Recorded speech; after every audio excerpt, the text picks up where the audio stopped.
Buffalo Wild Wings, located all over the world and conveniently at 1235 Westmoreland Ave in Jacksonville. Drink, sports, wings, and a great place where you can catch all your local and professional sporting events as well as hang out with friends.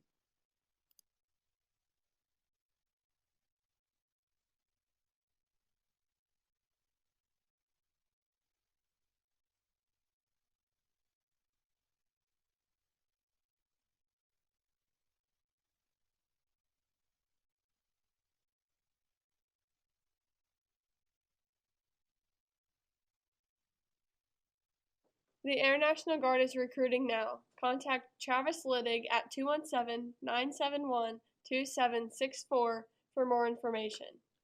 Join today!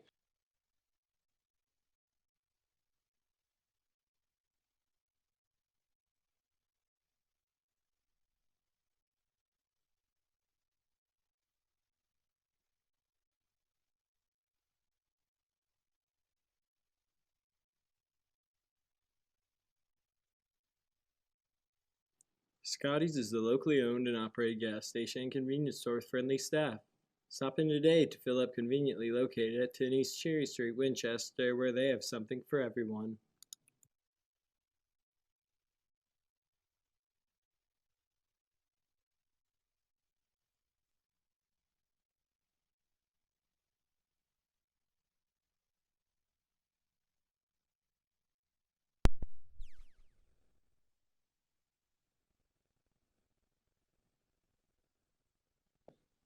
Clevenger Contractors is a locally owned and operated road construction business working to protect you, redoing broken or worn guardrails throughout Illinois.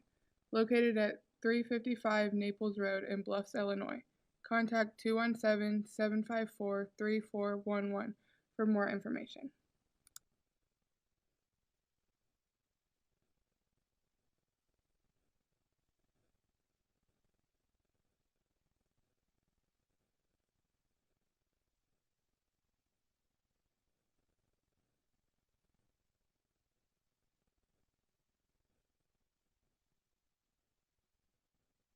LB Beauty, located at 1632 Mound Road, specializes in makeup, facials, and full-body waxing. Contact Lindsay Birdsell at 217-320-2368. You can also find her on Instagram or Facebook at LBBeauty3.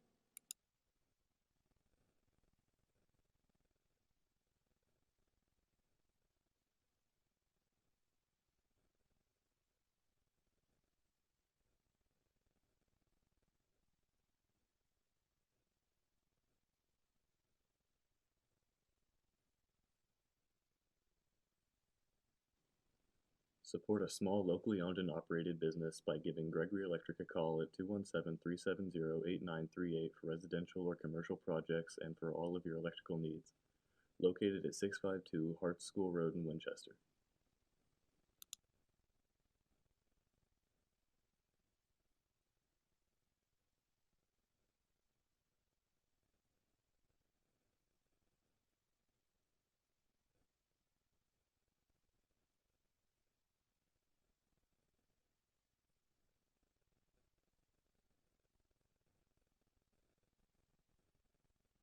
C&D Mowing is your trusted neighborhood mowing service. Contact Todd Chapman at 217-371-4082.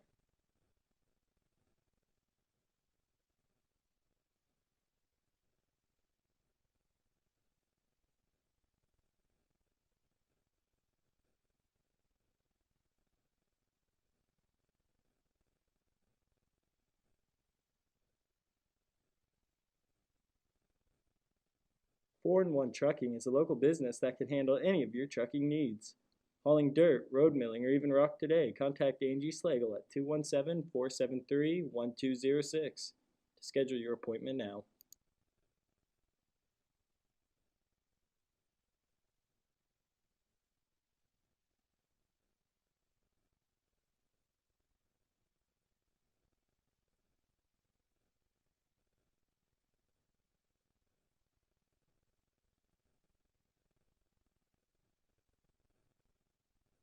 Coonrod Law Office specializes in estate planning, local government representation, traffic and criminal defense, business law and organization, and civil litigation. You can contact them at 217-742-3455.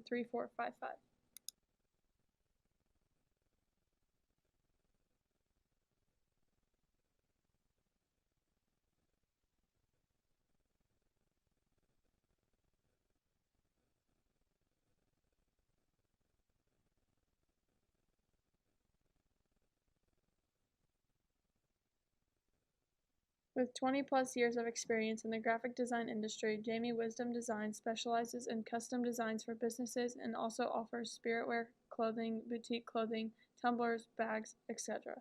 You can contact Jamie Wisdom on Facebook at Jamie Wisdom Designs.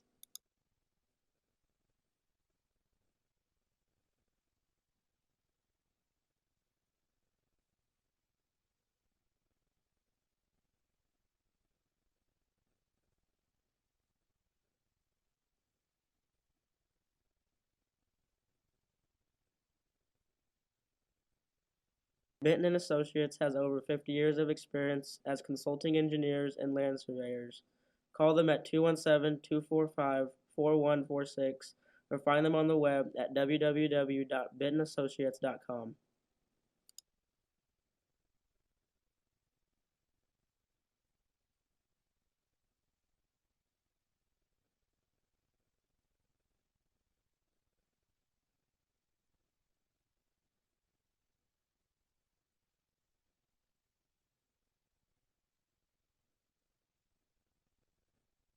Morgan, Scott, Calhoun, Pike, and Greene County are looking for future members of the 2022-2023 CEO program.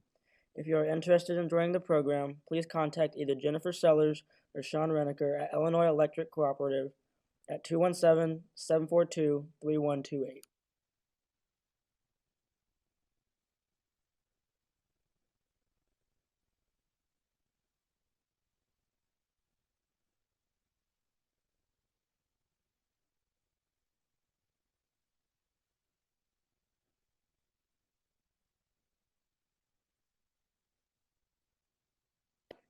The Scott County Commissioners wish the West Central Cougars the best of luck this season. WCC, let's go!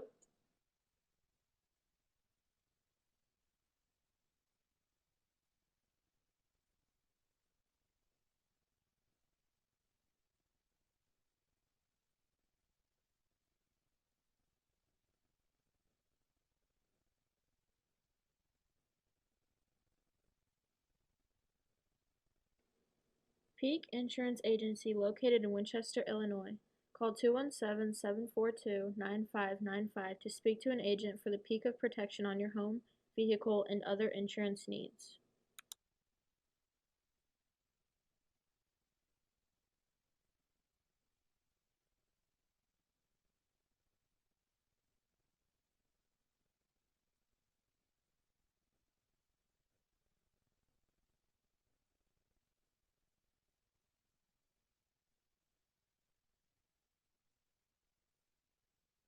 Rice Heating and Cooling is an HVAC contractor providing affordable comfort solutions to Central Illinois. Call today for a free consultation at 217-370-0102.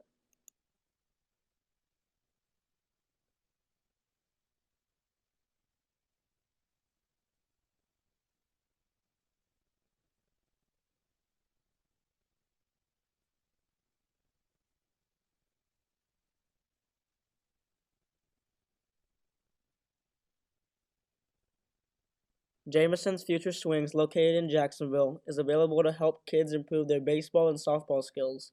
They have 8 indoor cages, an indoor turf field, and live hitting and pitching instruction, along with 19 competitive travel teams. Contact Future Swings at 217-370-0880.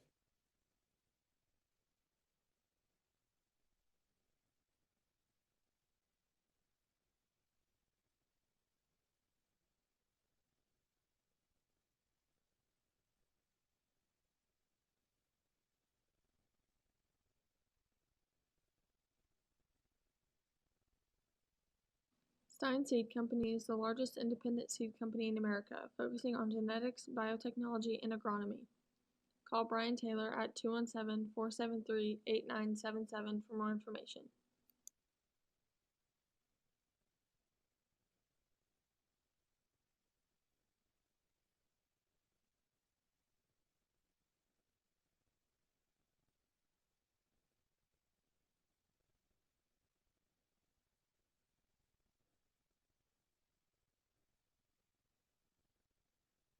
State Farm is located at 236 West Cherry Street in Winchester, Illinois, and is open Monday through Friday, 8:30 to 5, and Saturday by appointment. Call Dick Kuhn at 217-742-9511 for all your insurance needs.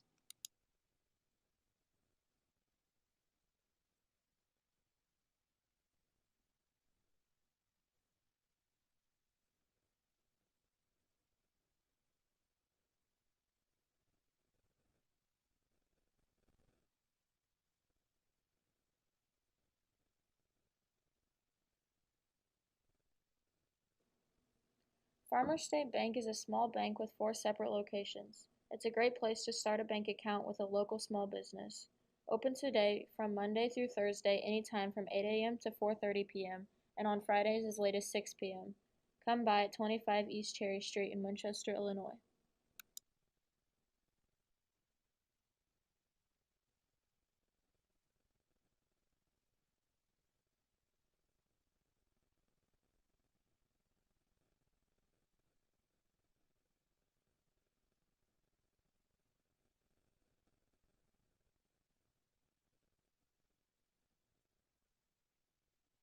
Visit Marshall Chevrolet dealership located at 9 West Cross Street, Winchester, Illinois. You can contact them at 217-742-6217. Marshalls would like to wish the Cougars best of luck this season.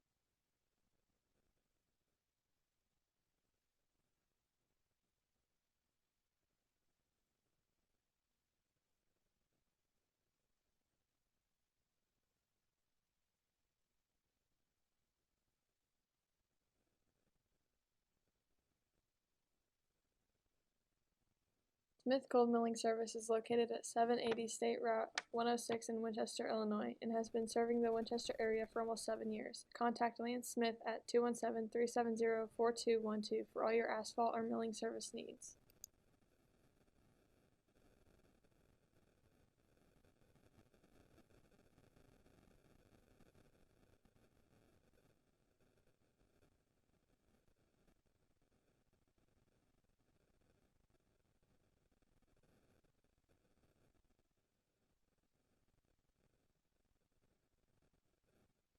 Westermeyer Industries, located at 1441 Illinois 100 in Bluffs, Illinois, is a leading component manufacturer in the air conditioning and refrigeration industry.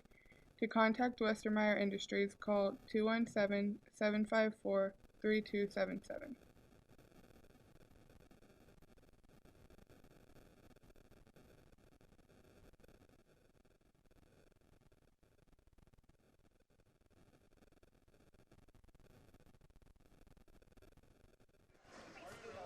Good evening, basketball fans. I'm just going to be right here.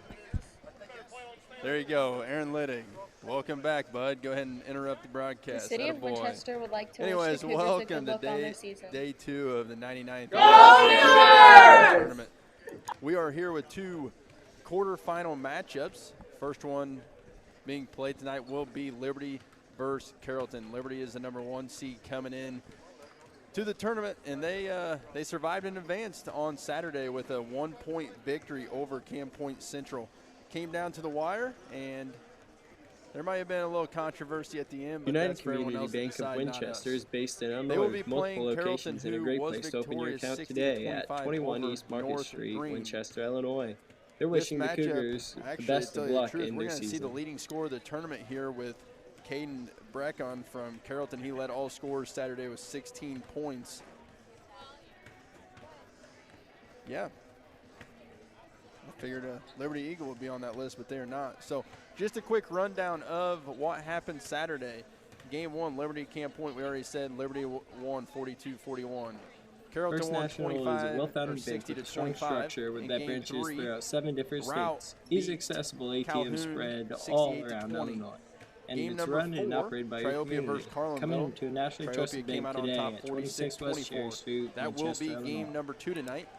Routt versus Triopia, and that will be the 3rd time these teams have matched up. Triopia winning the first 2 games, one prior early in the regular season, and they met up last week, 2 weeks ago, last week, whenever the Waverly tournament was, right after Christmas, in the championship game, in a thriller matchup as well. So Triopia is 2-0 on the season, and Routt, the higher seed, the 4 seed in this tournament, will look to knock off the Trojans in the 3rd matchup.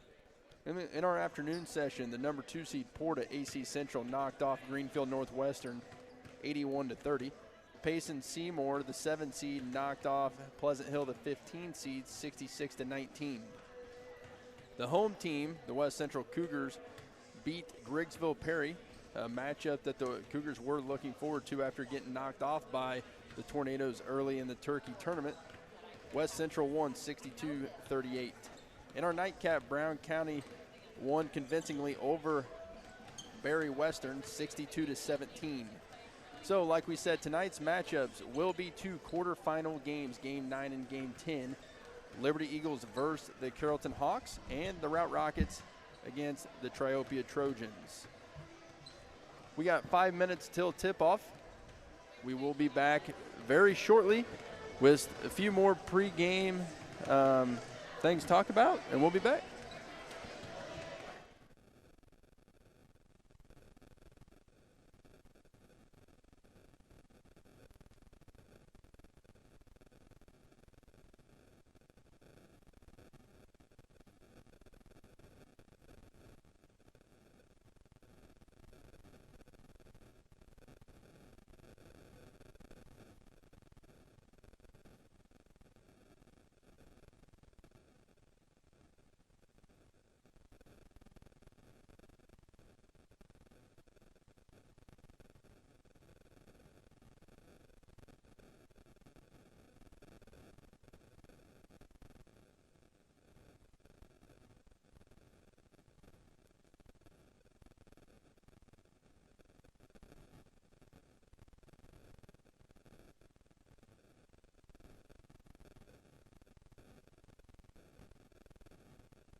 We're back here for day number 2, game number 9 of the Winchester tournament against Liberty versus Carrollton. We are getting ready to tip things off, but we're going to have the national anthem here real quick.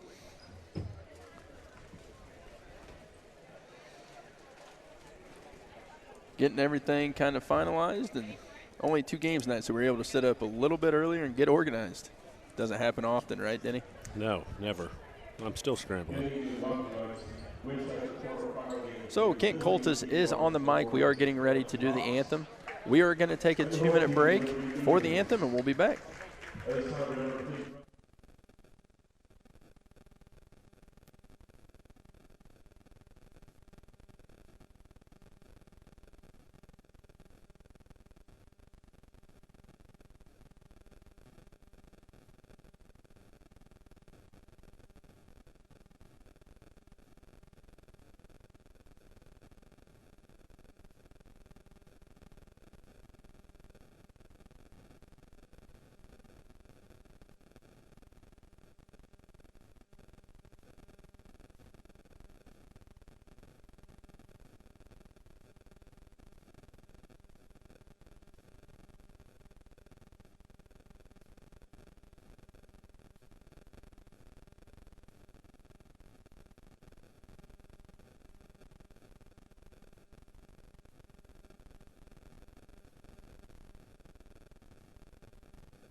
Starting lineups are being announced for both teams right now. For Carrollton, we got a 6'2 senior guard, Kyle Leonard.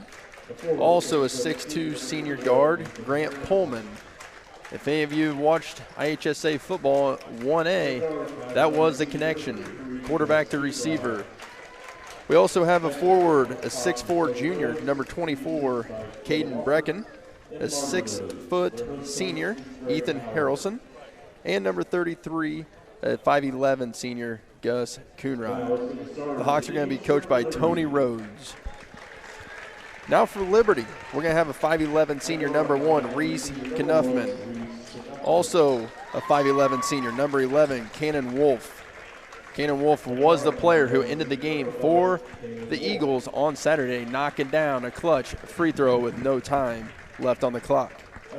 We got a 6'2 senior guard, Clayton Obert, a 6'3 senior forward, number 13, Britton Klingel, and a 6'6 forward senior, number 20, Devin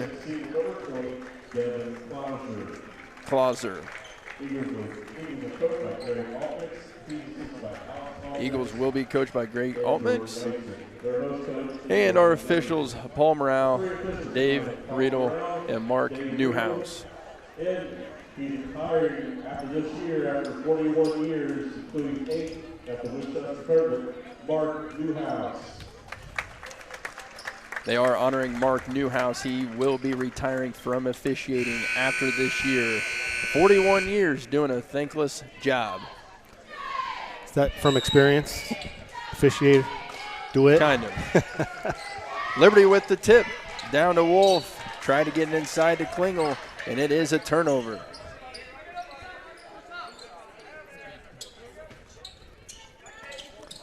Full court pressure by the Eagles. Pullman with it at half court, dribbling baseline. He gets there, and there's contact, no call, and it's going to be a turnover, Carrollton. Grant Pullman dribbled it out of bounds. Turnover on each team first possession. I think maybe he was a little deep there to get that charge, maybe. I don't know. Kind of out of control. You're going to see a pretty good crew here that does a lot of the Sangamon Valley Conference and CS8 games. Always like having some new faces here in the tournament, and these guys like to come over. They enjoy the atmosphere. Kyle Leonard drives, throws up a fadeaway jump shot, no good. Rebounded by Knuffman. He turns the ball over. Kyle Leonard going coast to coast. Layups up off the front of the rim, no good. And here come the Eagles. A little bit of a sloppy start here, fellas. There we go. Yep, there Just needed it is. somebody to say that, I guess. Klingel with a 3-ball. Coast to coast, press breaker up. Harrelson shot up, no good. Gets his own rebound to Coonrod. Coonrod's 15-footer free throw line, no good. Long rebound. They're going to get Harrelson with a foul here. That looked ticky-tack. If anybody's watching. Yeah. It looked ticky-tack, did it? He's still in football mode. Carrollton, they were a little behind everyone else to start the basketball season as they were playing in the Class 1A football state championship. And then if I'm not mistaken, didn't they have COVID hit the team as well and have to sit out a week or so? Yes, they did. I think they got back from the state championship game. They practiced twice, and they were out 2 weeks due to COVID. So has they're not really been behind. not been too favorable for them to start the season. Clayton Obert hit that jumper on the baseline there for Liberty to give them that 5-0 lead until that layup right there. Yep, Coonrod coast to coast, and here he goes again. Has the ball. Knuffman stops him, picks up his dribble at the top of the key to Coonrod. Pullman drives baseline, shot up. It's not going to count. There's going to be a blocking foul on Wolf on the baseline. Carrollton will take the ball out of bounds underneath. 6:05 to go. Liberty leading 5-2 here early on.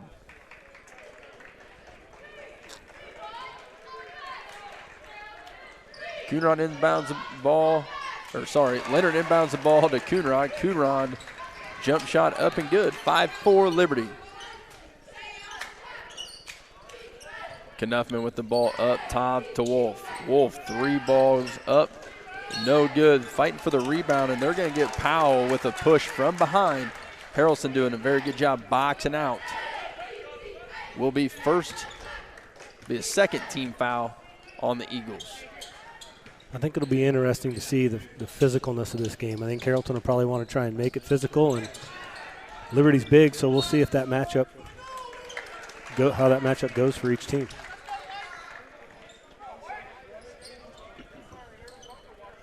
Well, I think the physicality aspect is going to favor Carrollton just from kind of what I saw on Saturday with Cam Point. Cam Point's a very physical team, and it kind of played to their advantage. Knuffman with a layup, steal out of the inbounds by Wolf. 3-ball up, no good. Leonard driving coast to coast.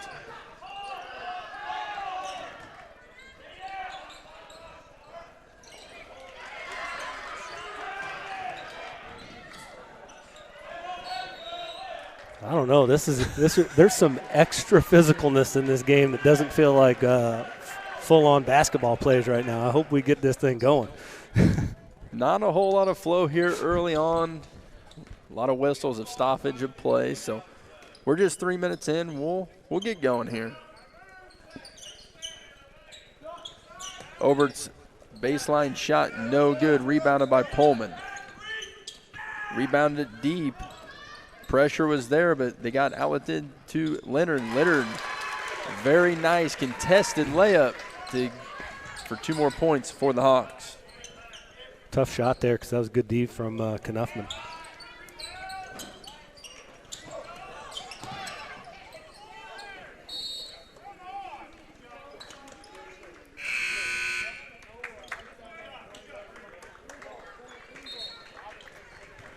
Ooh, we got a sweaty floor. Where's Phil at? It's not even up here, so I can't look at him and say, where are the squeegees?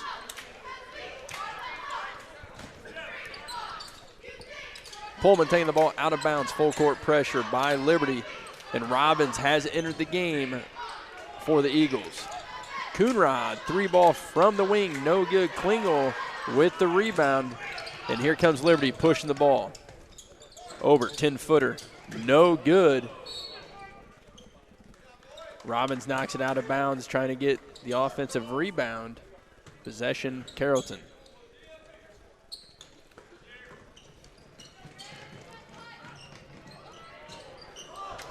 Another missed layup by the Hawks, and they're going to get a foul, and that's going to be, I believe that's on Rhodes, Coach Rhodes' son. Missed a layup, trying to go for the offensive rebound, and fouls. Carrollton's doing a nice job of pushing the ball up ahead on that press and getting some looks. They're just not finishing them just quite yet. No, you are correct. I mean, they've had opportunities, they've had looks, they just haven't finished.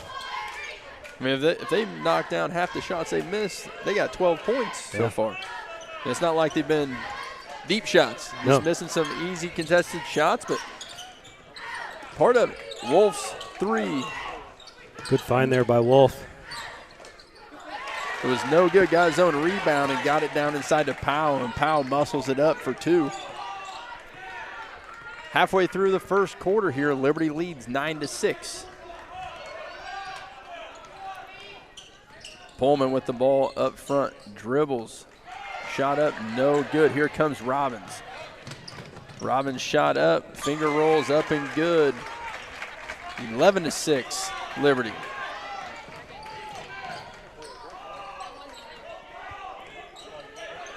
Got a nice trap over there. Before the jump ball, we are going to have a timeout by Carrollton. 3:26 to go here in the first quarter. Liberty leads 11-6. 30-second timeout.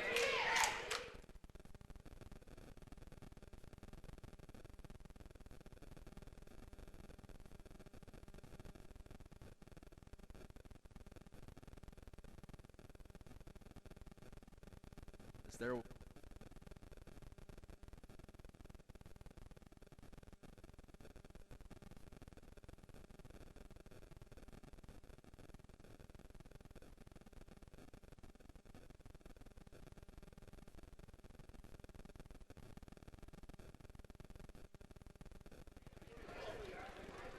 We're back. 3:26 to go in game number 1 of night 2. Liberty versus Carrollton. Liberty hanging on to a 11-6 lead. Kyle Leonard 3-ball, and it's good. Kind of set a back screen out of the timeout. Cotton Rhythm shot up and good. That's the first shot of the game, I think, for them outside of about 10 feet. Klingel with the ball inside. Back out to Wolf, top of the key, no good. Pullman comes away with a defensive rebound, and he's going to dribble it up for the Hawks. Wolf's had some multiple nice looks. I think eventually those will start falling down maybe, and it might change the flow of this game here, but he's getting a lot of nice looks. Carrollton passing the ball around the top of the key. Robbins doing a very good job staying down, guarding Leonard tight. Rhodes passes the ball, trying to get to Pullman.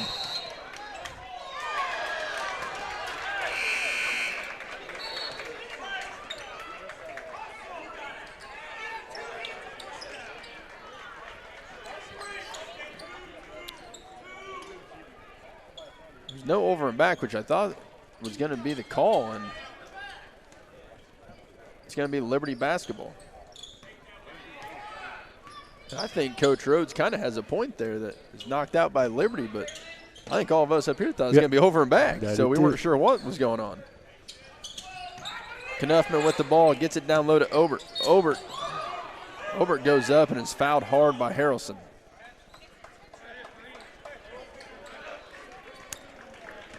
I don't know. That was a rough foul.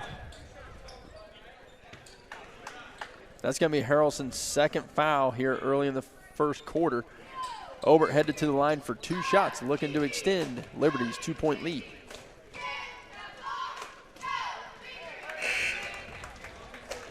First shot up, no good.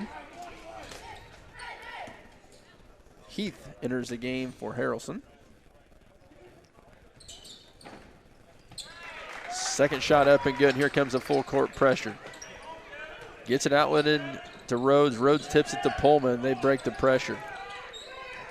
Coonrod down low to Rhodes. Rhodes to Heath. Heath 3-ball from the corner. In and out. Rebounded.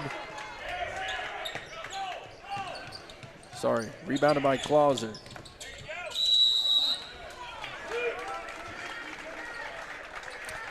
Looks like Rhodes is going to pick up his second foul, team's fourth foul.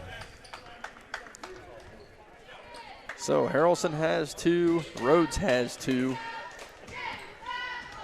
And Robbins head to the line for 2 shots.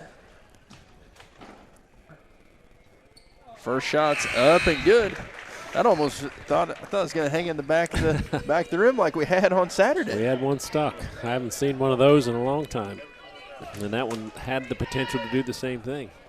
Second shot up by Robbins is also good. Outletted quick to Leonard. Leonard driving coast to coast. To Pullman out on the corner inside to Leonard. Leonard can't hit the turnaround jumper, and here come the Eagles. They like to push the ball quickly. Yeah, I thought he traveled too, but couldn't hardly hear the whistle a little bit. I think everybody was starting to get a little. Of course, those masks make it tough, right? Yeah, for sure. And we got a pretty good crowd here to start off with, and I'm expecting a really good crowd for game number 2 tonight between Routt and Triopia.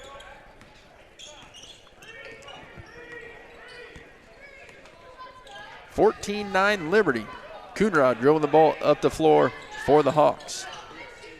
Pullman back to Coonrod, trying to hit a cutting Leonard, and they're going to get Knuffman with a foul. That's going to be his first, team third.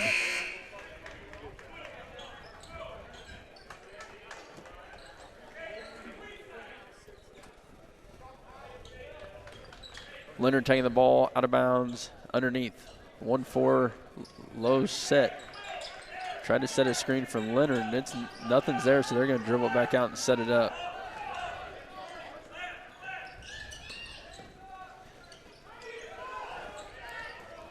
Pullman with the ball on the wing up top to Rhodes. Nothing's there, and they're a little out of sync, and that's partially due to Liberty's pressure. Liberty's playing very good defense, staying low.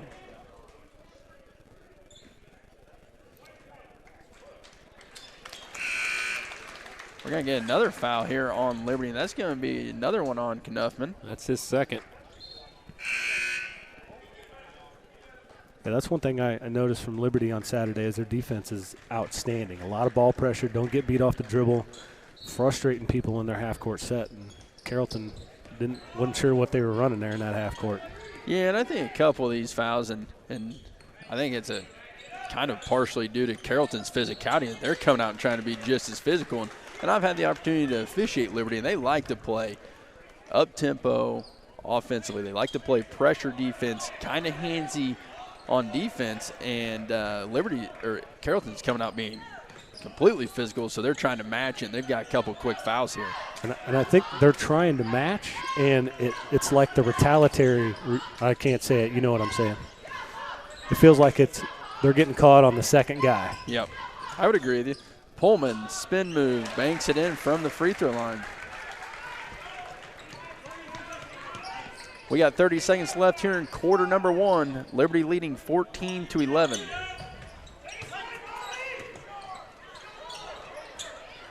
Turnover up ahead to Leonard. Leonard going coast to coast. Shots up, and it's good. He's going to be fouled by Obert with an opportunity to tie the game up here with 24 seconds to go in the first half. Some of those are starting to go. Even after a made basket for Liberty when they pressure, Carrollton does the best when that first pass is down the floor and they get going and then they don't kind of get stuck. They also then don't have to set up in the half court. So if they can keep pushing that ball ahead with the pass, keep this game close. Something we didn't see a whole lot of Saturday is a lot of fouls on the scoreboard. Liberty has 16 fouls and Carrollton has 4. We're all tied up at 14 with 20 seconds to go here in the first quarter, and Liberty's going to hold for the last shot. They're looking to spread things out with Ober up top. Passed over to Wolf. Trying to hit Robbins going back door. Nothing's there, but they set a fade screen for Wolf, and Wolf nails it. He's been close on a couple here so far in the first quarter, and he closes the first quarter out with a 3-ball from the wing. Liberty leads 17-14 after 1. We're going to take a break, and we'll be back for the second quarter.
One quarter in the books. It's 17-14. Liberty holding the 3-point lead as we start the second quarter.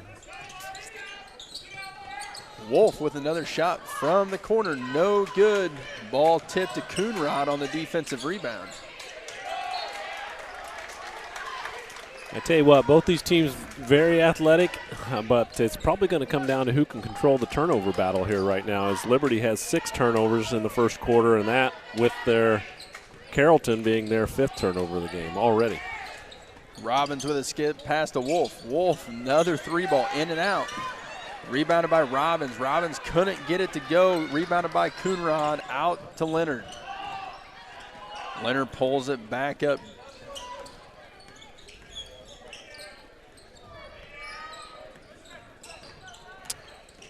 I think Mr. Coonrod's looking for a foul, isn't he? Just give him one more screen, and I bet he gets it. I bet he does, too. He's being a little over-aggressive on his screens. We'll see how he handles this as we move into this offensive set.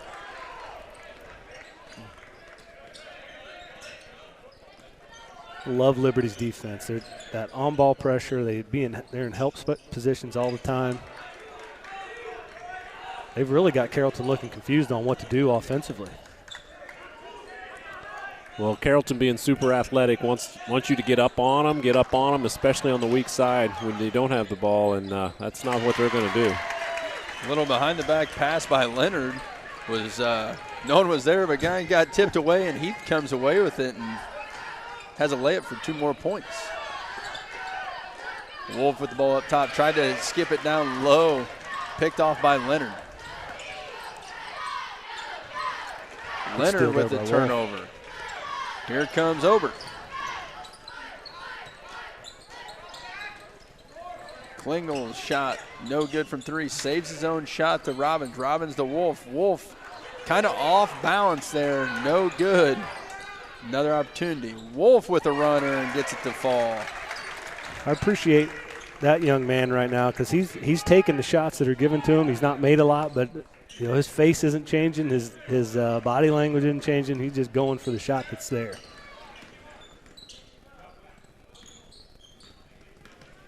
(19-16) with 5:40 to go here in the first half. Liberty holding on to the lead. Carrollton basketball. Leonard up top to Howard. Howard dribble and picks up his dribble to Leonard.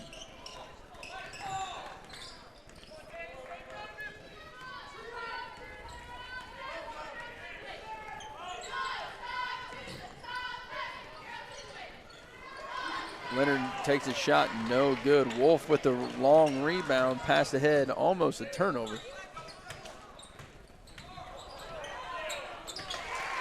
Obert hits the shot on the baseline.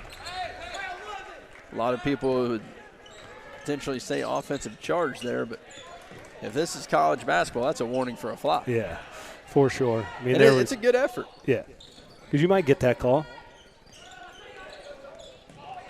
Based on how this game's being called right now, though, I don't think he will.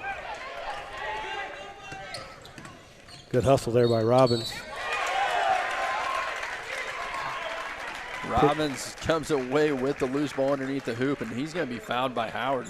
Howard kind of had nowhere to go. Robbins goes up with it, knocks it in. He's going to go to the line for an and-one opportunity.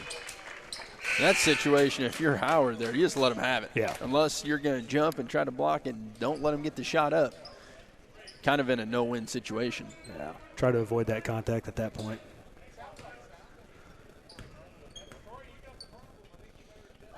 Robbins' free throw is up, and it's good.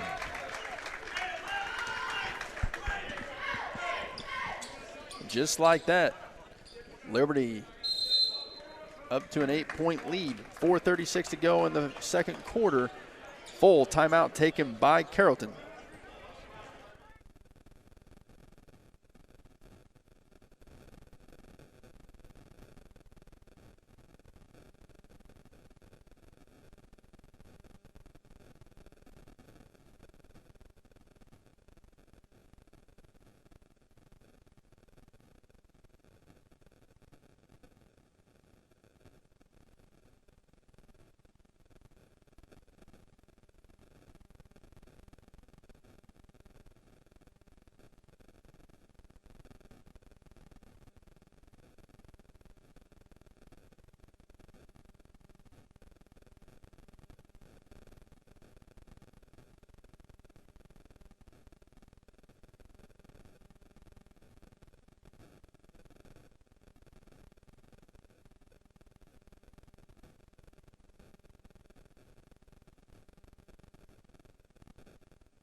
Carrollton basketball here, trailing 24-16, 4:30 to go in the first half.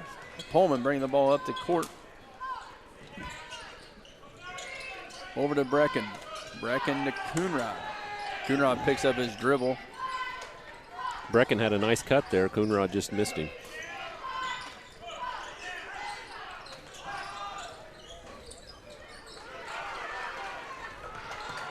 Nice box out there by Klingel, but kind of had it ripped away by Leonard. Leonard puts it up for two. Klingel on the wing. Moving around back up to Knuffman. They're looking inside, but they haven't really gotten anything in there just yet. It seems like Carrollton's starting to take away a little more of these outside shot opportunities. Yeah, with a little foul trouble, Carrollton's kind of switched to a 2-3 matchup zone.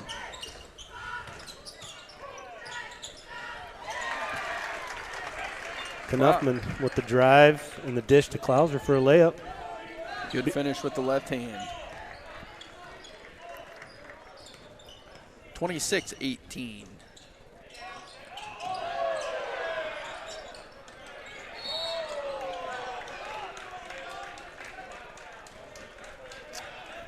That was his second foul on that play. They didn't call the first one. Yeah. Yep, that is exactly right. Harrelson out of the game with his third foul. Rhodes back in the game for him. That's 16 fouls for the Hawks.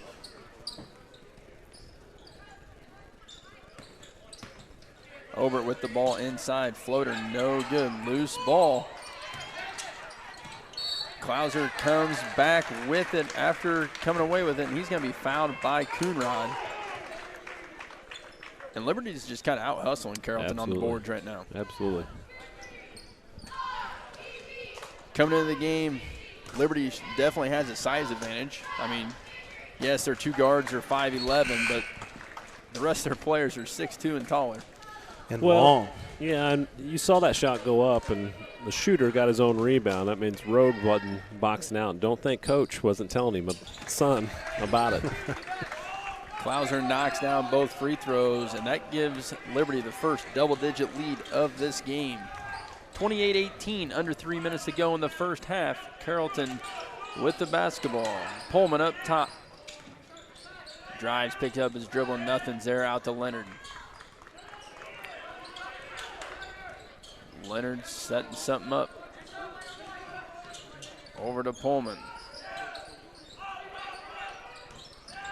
Pullman drives on Klauser. May got away with a travel, and it's blocked. Gets his own rebound back. Shot up, and it's good. Pullman knocks down the shot, giving him 4 points now on the game.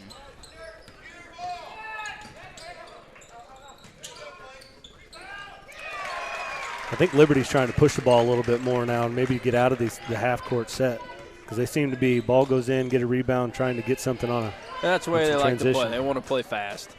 Well, and that may have changed since Carrollton kind of slid into that zone. You kind of want to beat a zone down the floor a little bit. Don't let them get in their set.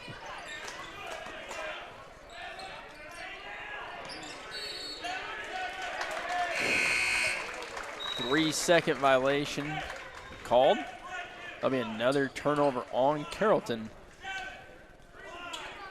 And this is kind of some danger zone for Carrollton. Under 2 minutes to go, 10-point lead with Liberty having the ball.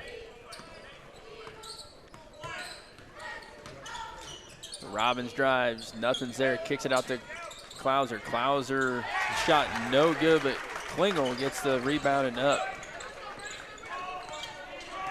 12-point lead now for the Eagles. The number 1 seed. They're playing a little bit better than we saw on Saturday. Or maybe that's just a testament to how well Cam Point played. Yeah, that was a fun game to watch.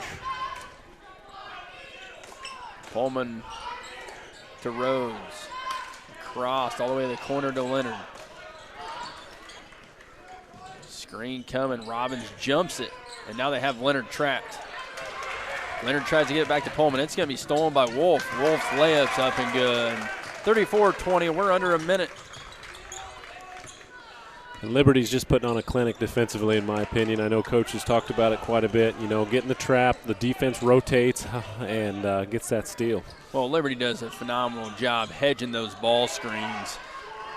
And if they have the trap opportunity, they trap it. If not, the defender gets back and they rotate back to where they're at. And it's kind of throwing Carrollton for some fits. Absolutely. And they don't get beat off the dribble either. Even, I mean, straight up not getting beat off the dribble. And it's Carrollton's not getting much out of the flow of their offense. Everything they're getting is out of one-on-one moves. It's got to be frustrating for them. Obert with the shot. No good. Gets his own rebound. Uh-oh. Shot up, and it's long. No good. And that's going to end the first half. After one half of play here in our first game of the night, Liberty leads at 34-20. We're going to take a quick break, and Daniel has some halftime stats for us when we come back.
We're back here at halftime of game number 1. Liberty leading 34-20. Danny's got some stats for us. What do you got, bud? Right now for Liberty, balanced attack from the Eagles. Olbert, Wolf, and Robbins all with 7 points. Klingel with 5 points, 4 points for Klauser, and 2 points apiece for Knuppman and Powell. For Carrollton, it is all Leonard right now. He has 12 of the 20 points.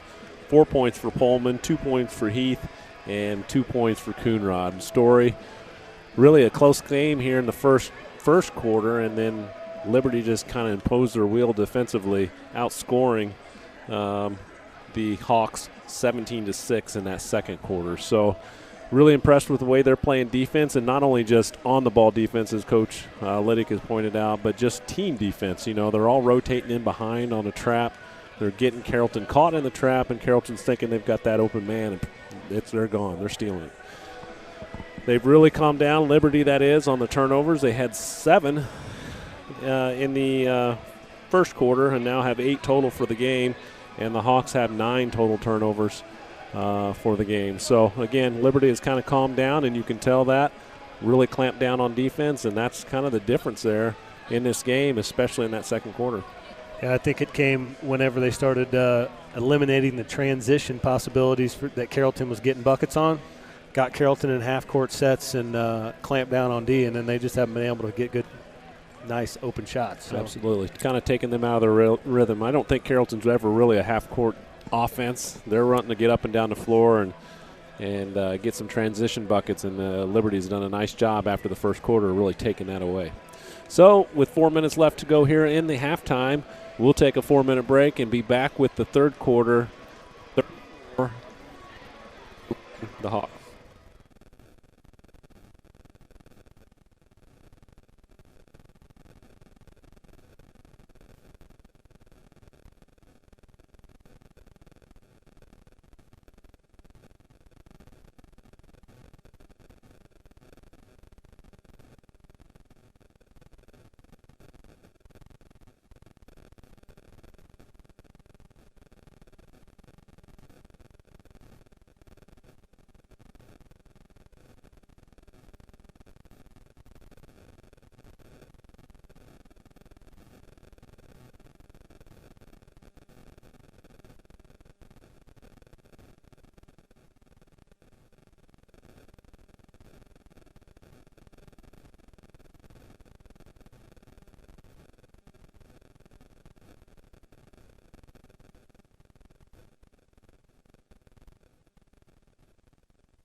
we're back here for the second half. The number 1 seed.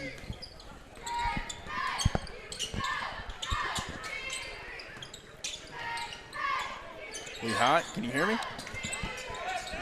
Yeah. It sounded a little muffled there. We're good. All right, we're back here for the second half where the number 1 seed Liberty opens up with a 14-point lead. Carrollton gets a bucket on their first possession. Wolf has the ball for the Eagles. That was Brecken with the 2-point basket for the Hawks. That's his first points of the night after leading the tournament in scoring after day 1. Klingel gets the ball stolen from him by Coonrod. Leonard goes coast to coast, and he's going to be fouled. I believe they're going to get Obert with the foul. That's going to be his first personal. Leonard's headed to the line for 2 free throws.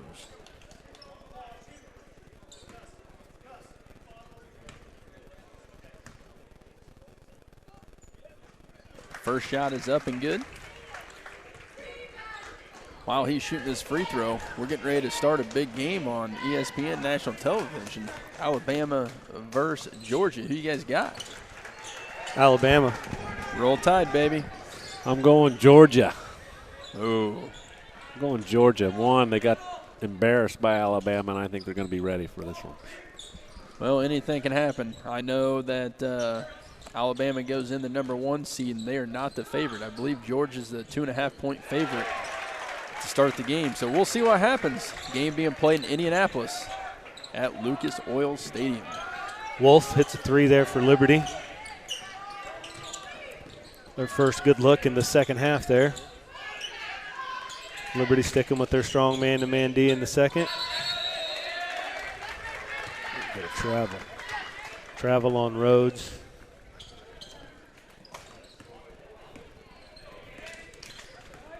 Knuffman bringing the ball up the floor for Liberty here to start their half-court offense on this side. Carrollton sticking in that zone. Leonard with a steal on the wing. Brings it around to the right side. Lays it up, but just short.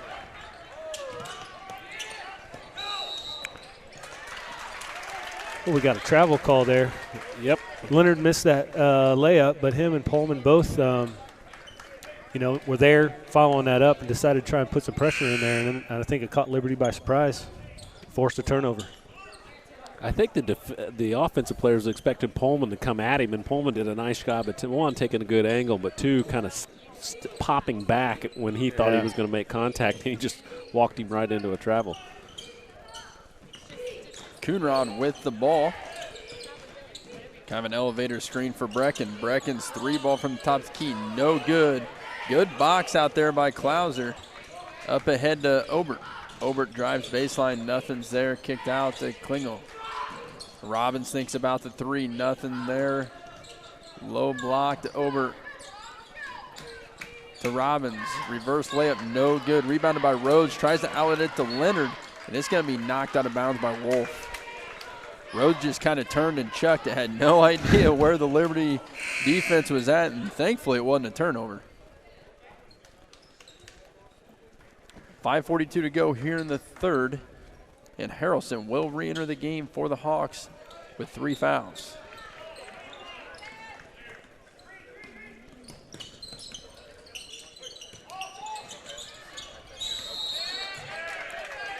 Looks like they're going to get Rhodes for his 3rd foul.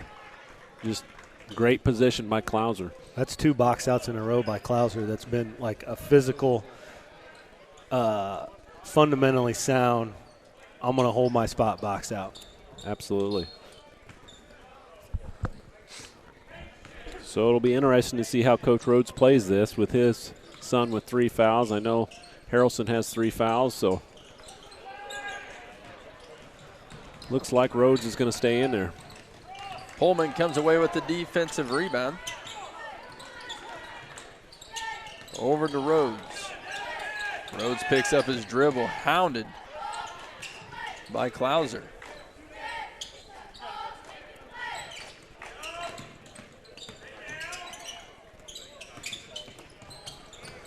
Liberty just does not allow much on dribble penetration as they get a layup, but that was off the pass. So yeah, Wolf kind of just lost track of where Coonrod was. He slips back door, and Rhodes finds him. And Rhodes is going to pick up his 4th foul. Kind of looking around saying he was straight up, but what people don't realize is as soon as you bring those arms down, even though you may end up straight up at the end, you're going, that offensive player is going through your hands to contact, and when they aren't straight up to begin with, they're going to get you for it 9 out of 10 times. So Rhodes will have a seat with 4 fouls. It'll be interesting to see how long Coach keeps him on the bench, because we're not even halfway through the 3rd quarter. Yeah.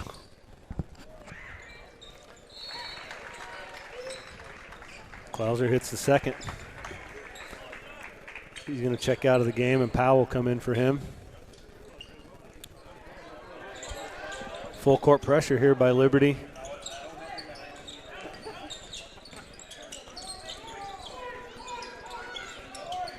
Just a little token pressure, nothing trapping.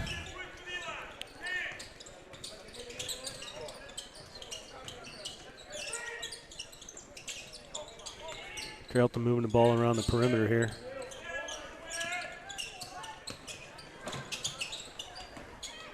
Nice tap out rebound by Leonard. Coonrod drive and kick.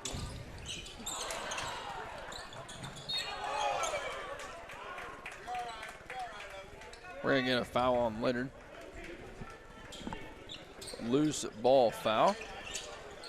It's going to be Leonard's 1st, team 3rd of the 2nd half.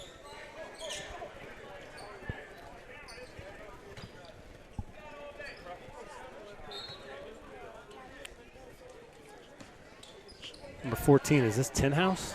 Is mine right? This is Tinhouse. Okay. Over to Robbins, to Obert. Tinhouse. Liberty just moving the ball around the perimeter. They're looking inside, but Carrollton's trying to not allow that ball get in there. I think Liberty be fine just passing it around, waiting for a nice backdoor cut or catch on the travel call there on Robbins. Took off a little early. Officials are waiting real quick as the Routt Rockets are heading to the locker room. That will be our next matchup, the 4-5 seed, Routt versus Triopia.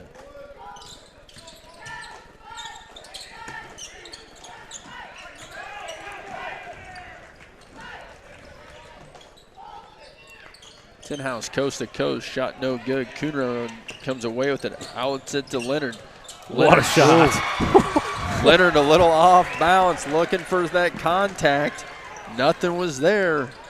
Somehow gets that thing to fall. Not sure how.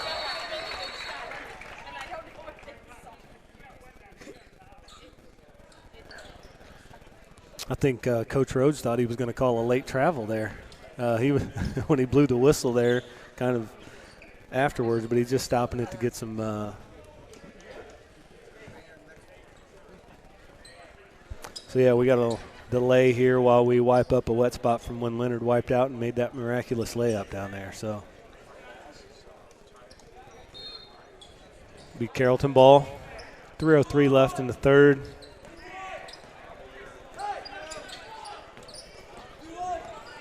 Pullman bringing it up into Harrelson.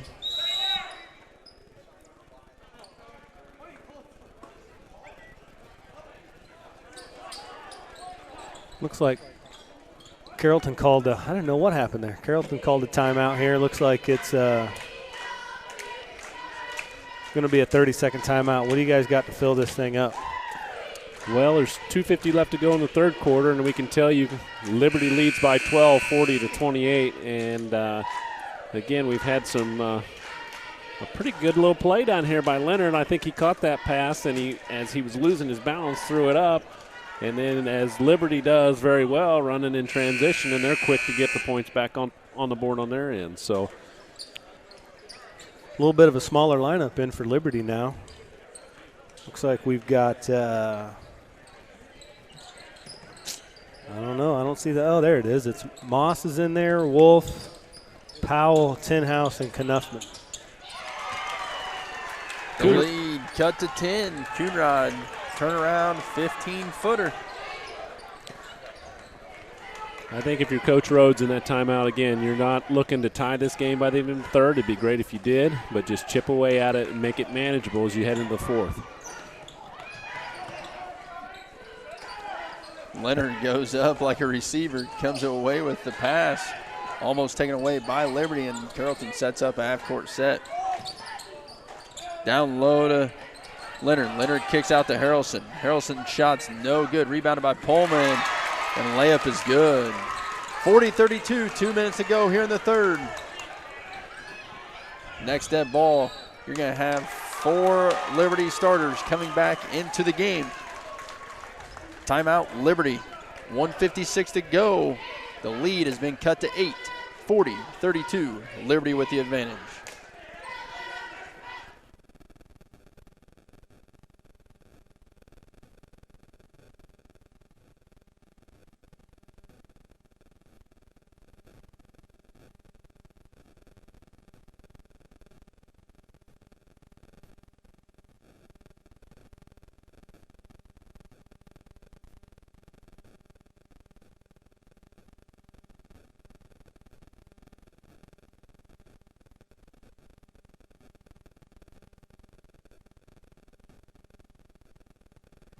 We're up.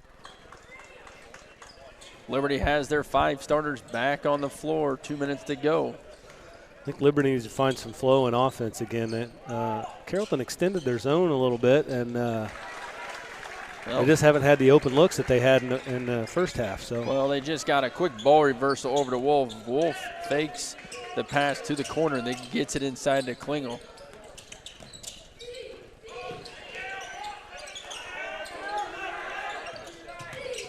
Klingel guarding Leonard. Over to Harrelson in the corner. Carrollton hits a cutting Pullman. Pullman up top, dribbling on Wolf. Gets all the way to the hoop, and they're going to get a foul.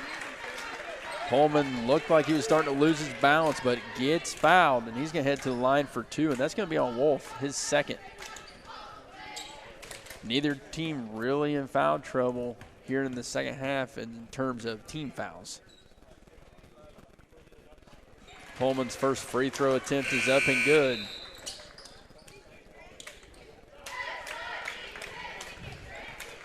Heath checking into the game for the Carrollton Hawks for Brecken. Second shot up by Pullman, rattles in and out. Robbins bringing the ball up ahead.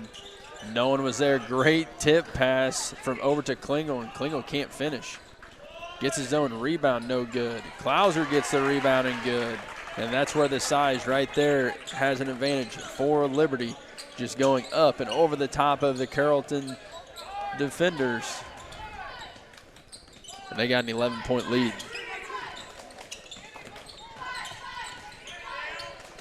Leonard, 3 ball. No good. Coonrod tips the ball up to himself.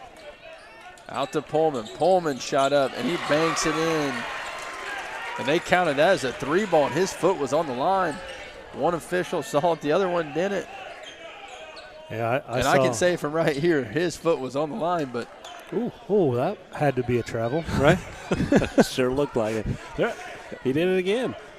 Is nobody watching that? Just the way Wolf was receiving the ball, just kind of passing it back and forth. He traveled twice. And now they get Robbins on the travel. Ball don't lie, ain't that what they say?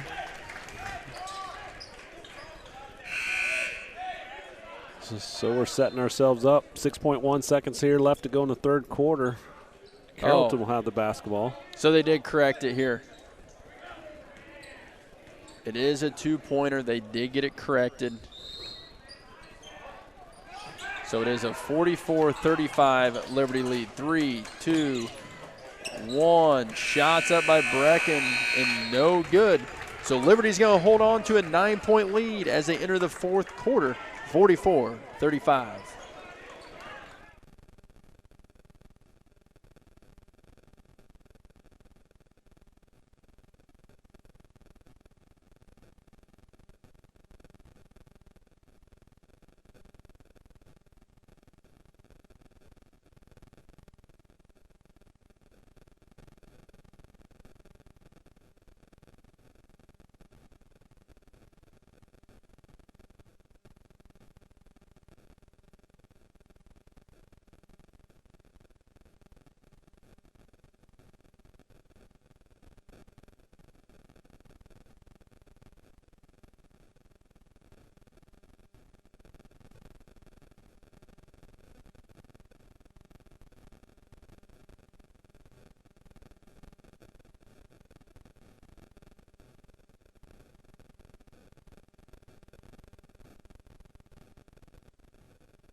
All right, we're back here for the fourth quarter. Teams are getting ready to take the floor. We're watching the video board here. We finally figured out how to get a live stream up on it, so we're getting ready to watch the opening kickoff of the national championship game. Well, let's not kid ourselves. We didn't figure out anything. Nick Hendricker from Brown County helped us out. Stop. You're not giving him credit, especially on air. I'm giving him all the credit. Well, I'm going to say that's false. I bet I call him 2 times a day for the Winchester tournament. This ain't working, Nick. So Liberty has the ball to start the fourth quarter. And what do you think needs to happen here in the fourth quarter for the Hawks, guys? I think that they got to find some ways to get some stops and turn them into transition, because when they're in the half court, they're not as successful. They need to figure out how to pressure a little bit here, get some transition looks. And I think they figured that out a little bit in the third quarter, as they did outscore the Eagles 15-10 in that corner. Now they just got to turn it up a little bit, because Liberty's fundamental. They're gonna stay sound in their offense and defensive side of the ball, right like that. Find that high post, taking good shots, even though he missed it. It's a good shot. So stick to your game plan, Liberty, and Carrollton, you're gonna have to turn it up. Shot was no good by Clouser. Carrollton with the basketball, looking to cut in this lead. They try to set an elevator screen for Leonard. No good. Here comes Robbins, and we may have a foul. Coonrod does a very good job getting back to contest the shot, because I'm pretty sure that was going to be a dunk. Kind of looked like he was going to go for that, didn't it? Although I was talking to Robbins before the game. He was being nice and watching the lift card as we were putting the cameras up, and he was telling me all about his injuries he's had this year. So maybe he's not quite ready to throw that down yet. A dislocated kneecap, 2 sprained ankles. Maybe he's just trying to stay in the game. Well, if I remember right, he's dunked one here at the Winchester tournament before, and I'm pretty sure if he gets the opportunity, he's going to do it again. Regardless, the adrenaline's rolling. It's a quarterfinal game. You're looking to punch the first ticket to the semifinals. Number 1 seed. You're not feeling that knee right now. He misses both free throws, and Carrollton with the ball at the other end, and he's going to be – Pullman is going to be fouled. It's going to be on the ground. Foul's going to be on Wolf from behind. It'll be interesting if Carrollton can cut into this lead, 4, 6 points, something like that. I think they can stay in that zone. But if it stays at this, at some point they're going to have to come out of it, I think, to be able to. Oh, I agree 100%. And you kind of saw that in the first possession of the quarter, is they're in that zone, and they didn't look to push it at all. I mean, there's no need to. You're holding on to a 9-point lead right now, and they're still sitting in a zone.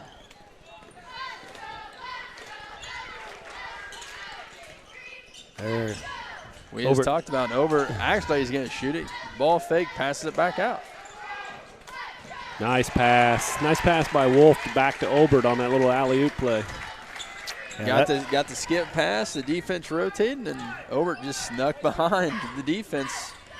If I'm Liberty, I'm just running, working the ball on the perimeter until we find a lapse in the defense. And one thing that has changed in Liberty's defense, if you can see it up here, Klingel's a face guarding Leonard, their best player right now in this game with 16 points, and he's been doing that since about the halfway through the third quarter, and Leonard has not scored since. That was all Klingel.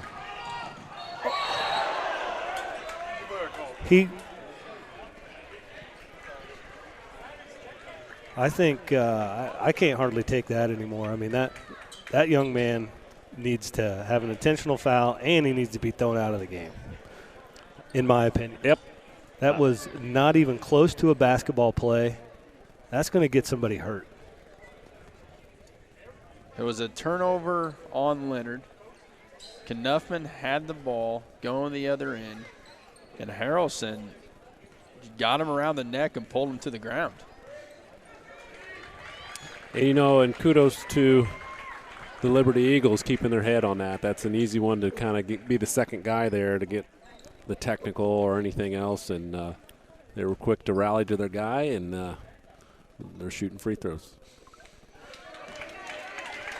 He misses the first, and he's probably just happy he can breathe. Yeah, I mean, I tell you what, from up here, that did not look good.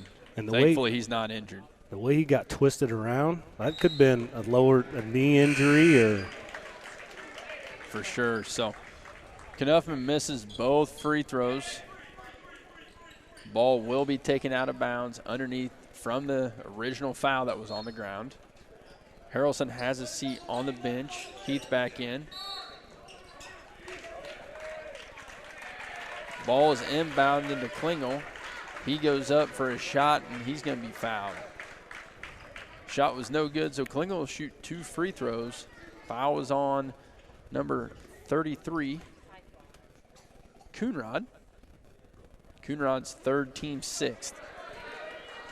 Klingel's doing a great job on the defensive end down here. That turnover that led to that foul was all him.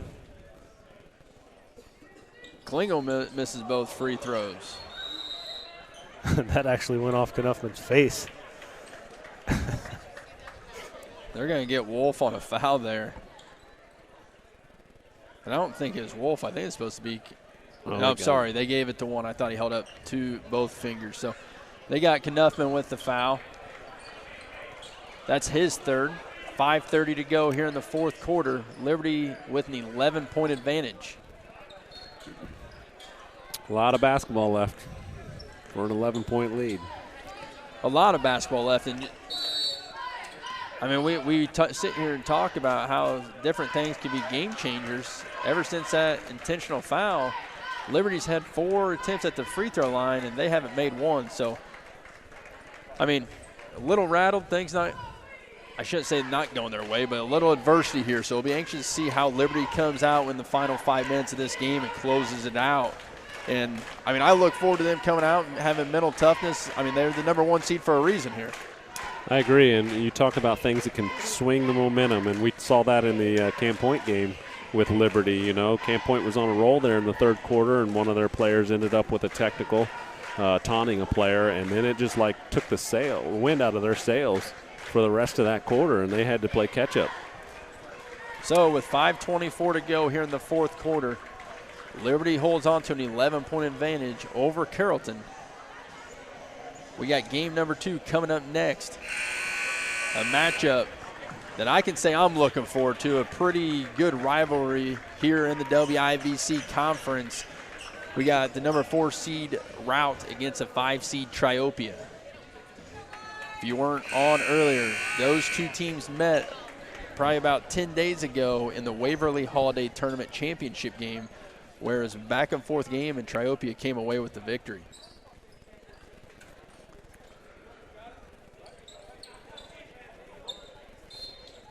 Both teams back on the floor. Ball inbound, and here comes Coonrod for the Hawks. Dribble handoff to Pullman. Brecken with the 3 ball. It's short, loose ball. Leonard tries to save it, and Klauser comes away with it. Klingel kicks it out to Knuffman. Knuffman tries to drive baseline, and there's going to be a blocking foul on Coonrod, and he's in some pain here. I think it's Charlie Horse. Yeah, and it's probably a big one because that kid's got some quads on him.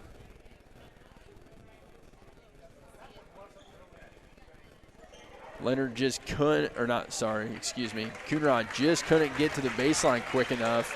And this kid's taking a beating in the last 2 minutes. Yeah, he has. That's Coonrod's 4th foul, team foul for the Hawks, #7.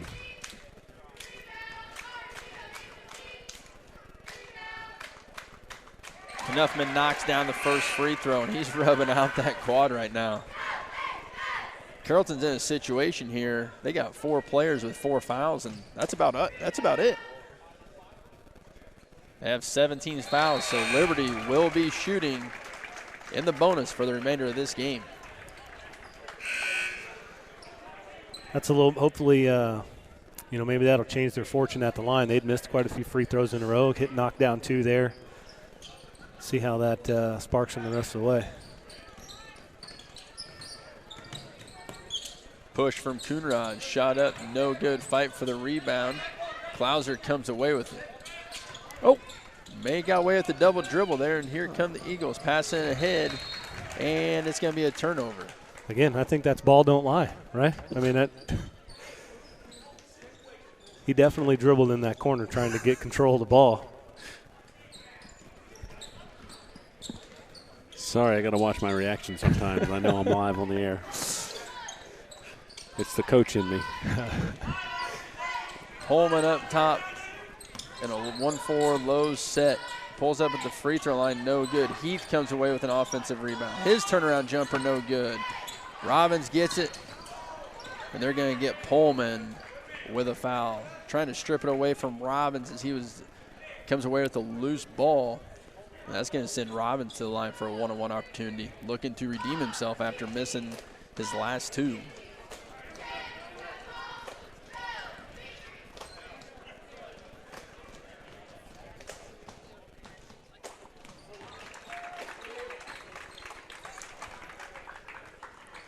Robbins makes the first.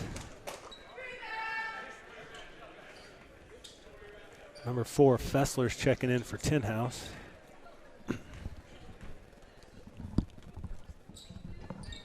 Short on the second. Rebound to Coonrod, pushes it up to Pullman. He pulls up for a 3. Long. Another good box out by Klauser. Carrollton stretching the defense out here, trying to create some pressure and some turnovers, try and get back in it. Wolf up top, over to Klauser. Down to Robbins, he'll dribble back up top. Reset for Wolf. Going to have a foul there on, looks like it's going to be on Leonard.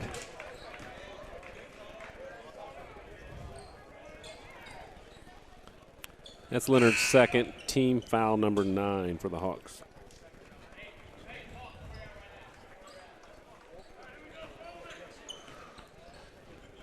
Wolf's going to the line for a 1-on-1 here.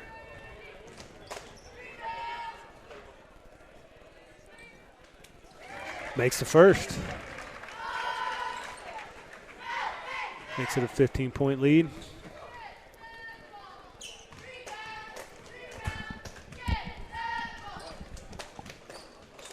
Second one rattles out, rebound to Coonrod. Coonrod over to Leonard. Leonard's going to get trapped in the corner here. They move the ball out nicely. Over to the wing to Pullman for a jumper. He drains it. I thought it looked like Carrollton was going to have some pressure there. They didn't need it up court. They kind of put a little pressure in the backcourt and caused a turnover. That's Carrollton's first field goal of this quarter.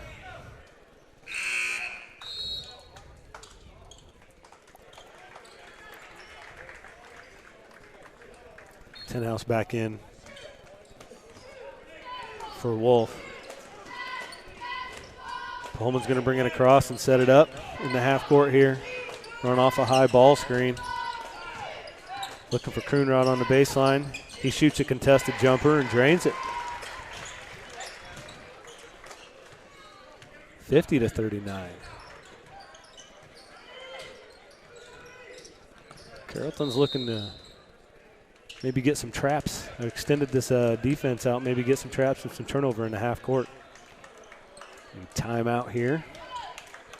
It's 50-39 with 3:08 left to go in the fourth quarter. We'll come back.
We're back after the full timeout. Liberty basketball, 3:08 to go in the fourth quarter.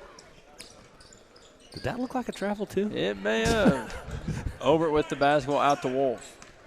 Carrollton's still in this zone. It looks more like a 1-3-1 now. If I'm Liberty, you just play keep away.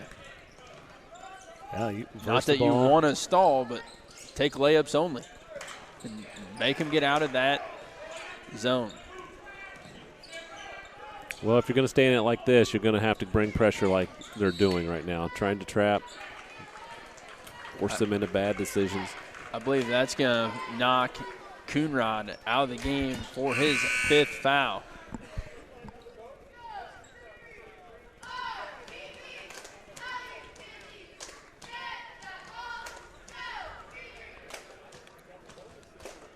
Looks like number 4, Caleb Howard's going to be set to check in to replace Coonrod.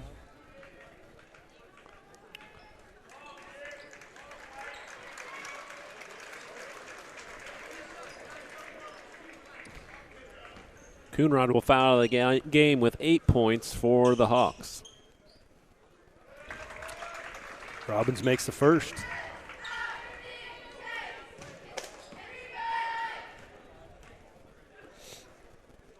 Robbins, second shot up. Rattles in. He now has 14 points for the Eagles, and I believe he is the leading scorer right now for Liberty. 2.5 minutes to go in this one. It's going to be a foul on Robbins. Out away from the basket. Trying to attack the dribble handoff. It's going to be his first personal, team 5th.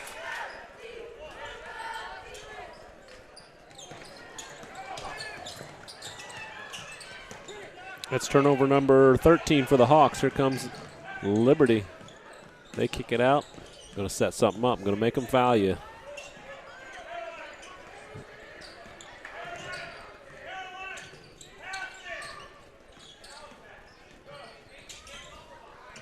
I don't know if they're doing a lot of slapping and reaching here. I figured they were going to get a turnover here pretty quick. Leonard for the layup, misses it. Rebound to Obert. He pushes it up and going to pull it back out.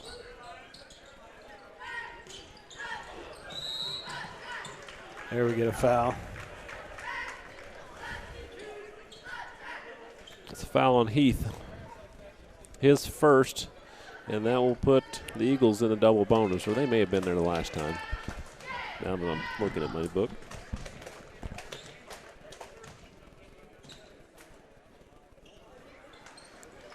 First one by Wolf is missed. He'll have another.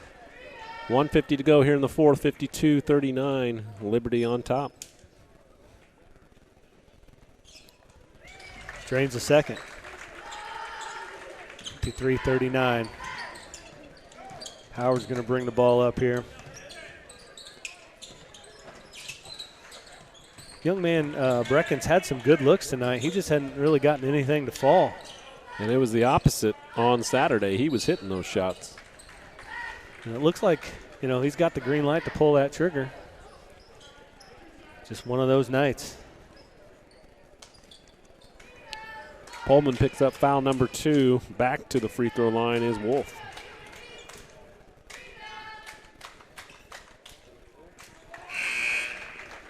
Makes first. Moss comes into the game for Robbins.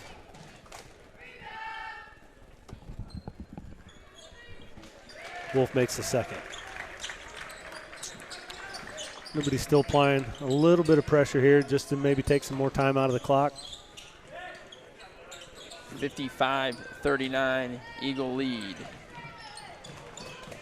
Ball's loose, up ahead to Pullman. Pullman down low to Heath, and he's going to be fouled.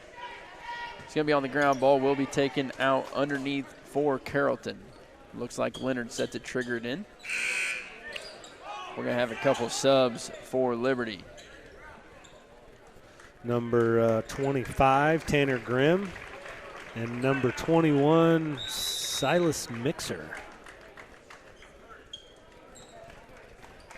And they get their grand entrance and then get to trot right back off for the timeout. Timeout with 1:17 to go. We'll take it as well. 55-39, Liberty on top.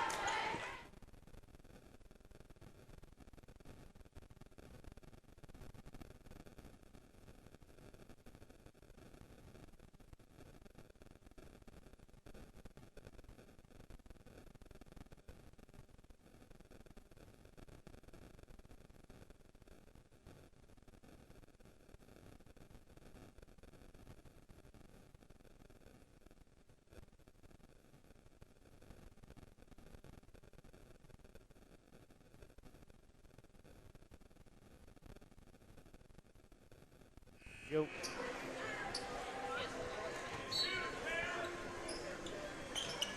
Carrollton ball. Leonard inbounded it to Leonard pulls up from the wing. A little long. Again, a couple of nice box out from the Liberty players. Mixer gets that rebound. We got number 4, Fessler.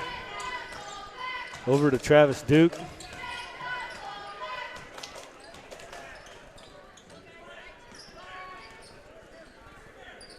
There's Mixer in the corner. Up to Moss on the wing here. Right idea there, trying to get the ball into Grimm. Pullman will pull up from the top. Rebound Duke. Off Leonard's knee. Good hustle. Got the tip. Ended up going off his knee.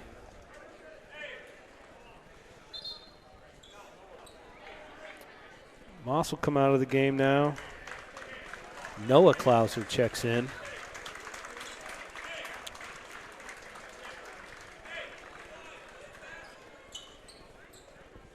.29 seconds left.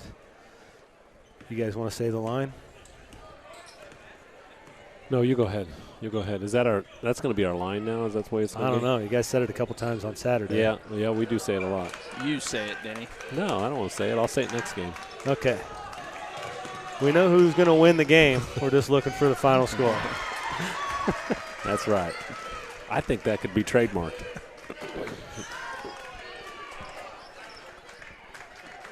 And they're going to dribble it out, and there it is. Liberty with the 55-41 victory over the Carrollton Hawks. We're going to take a little bit of a break and come back for the second game, which will be Routt Rockets versus the Triopia Trojans.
Back at it here in Winchester as we wrap up the first game of the night. It was the Liberty Eagles 55, the Carrollton Hawks 41. Liberty led in scoring by Wolf with 14 points, 12 points for Robbins, 7 points for Klingel, 7 points for Klauser, 9 points for Olbert, 4 points for Knuffman, and 2 points for Powell.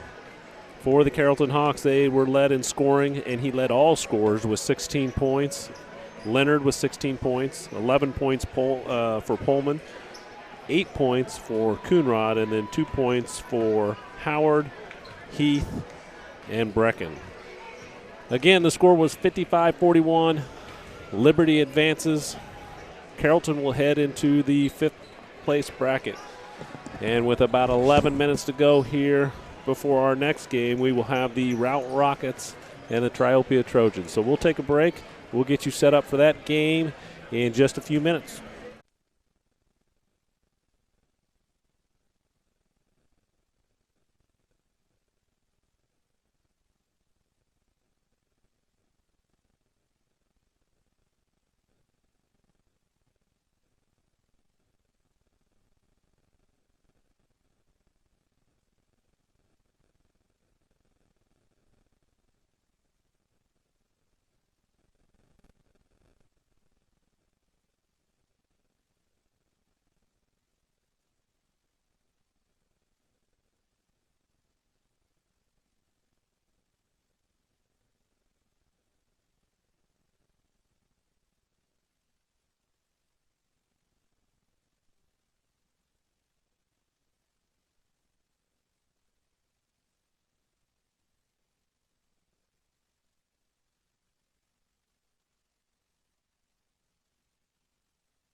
We're back here for the 99th annual Winchester Invitational Tournament as we get ready for quarterfinal game number 2 between the Routt Rockets and the Triopia Trojans.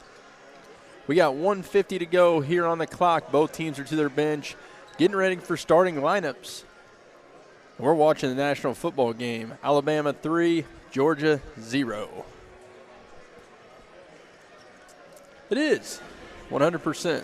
Definitely, I definitely rather commentate basketball because there's more going on constantly. In football, you got to find so much more filler stuff. But those guys, they do such research and meet with these people throughout the week. And wait, you guys aren't doing that? Negative, bud. So, both teams get set to go. If you're just joining us, this is the third matchup of the season between these two teams. Triopia has won both matchups, most recently at the Waverly Holiday Tournament.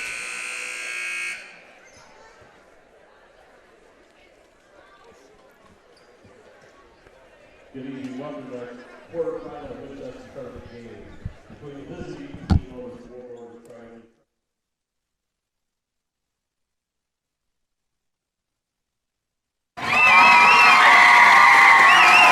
This time we start the Trojans from Triopia. A guard of 5'6", number 2, Hayden Moore.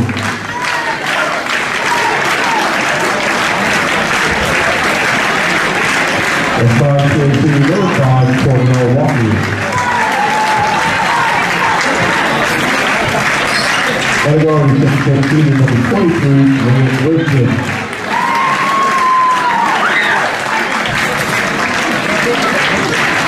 And a forward 6'2", junior number 11, Adrian Beverly.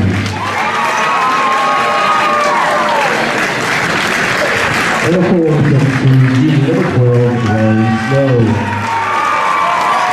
Trojans are coached by Rick Thompson, defenses by Neil Meyer and Ty Gethard. Our host coach is Sean Williams.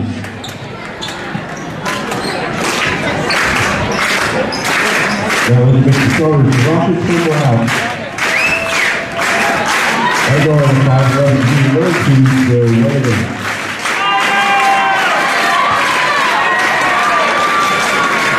And guard of 6'1", junior number 4, Noel Silver.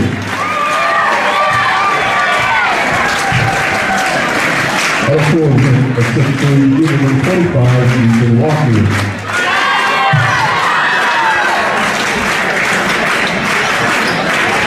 And forward 6'4", senior number 24, Brandon Ford.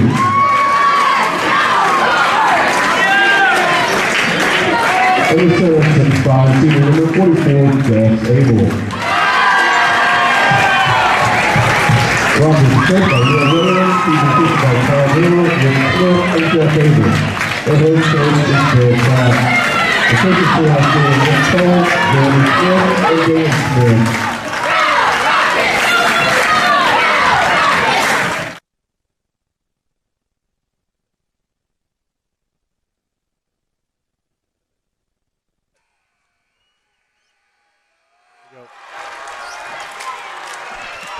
An atmosphere already, right, Coach? Routt and Triopia about to tip off here for our second game of the night.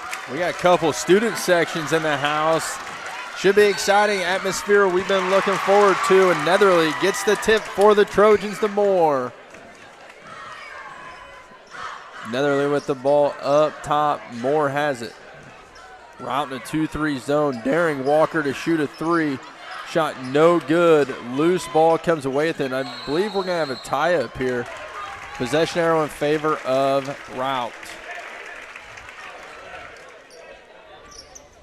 For the Rockets, we got Whalen, Killian, Coors, Walker, and Abel. Those are the 5 starting for the Rockets. Aaron, who do we have for Triopia? Yikes. Coming at me. You got Caden Moore. Spot, sorry. You did. Walker, Nethery, Wisdom, and Snow. Coors with an opportunity for a contested layup. Shot was just off the back of the iron. Loose ball comes down, jump ball. more jump balls than we had the entire last game. Triopia regains possession to Nethery in the corner. Routt playing a triangle and 2, it looks like almost. Nope, sorry, they're a man, just help side. Walker in the corner again, daring him to shoot. Shots up and good. And he shushes the crowd as he hits that. Yes, he does. There's going to be some history here, and we're anxious to call it for you guys. Triopia with an early 3-0 lead. We're going to have a foul on the ground.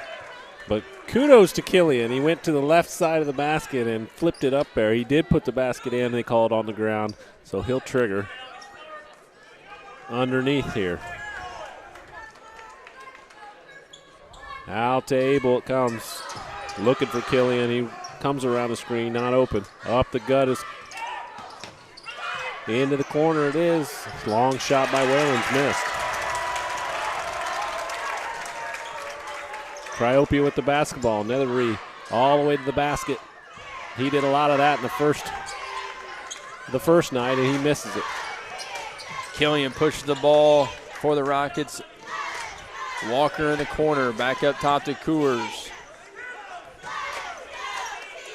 Killian sets up a play, 1-4 low. Walker guarding, dribbles to the corner, back up top. Abel trying to get the seal underneath, and Snow doing a very good job defending it. Well, I think if Whalen takes that extra pass, they've got the angle for Abel. Walker up, and he scores. He didn't score much the first night, and I think that was the plan for Routt, to leave him open, and he has the first 5 points of the game. Yeah, Abel, I mean, he had the seal on a couple of different spots. They just didn't get the ball to him. Right, and I think one extra pass to the wing there would get him there. Right there, just like Coors is doing. They've got to get that pass.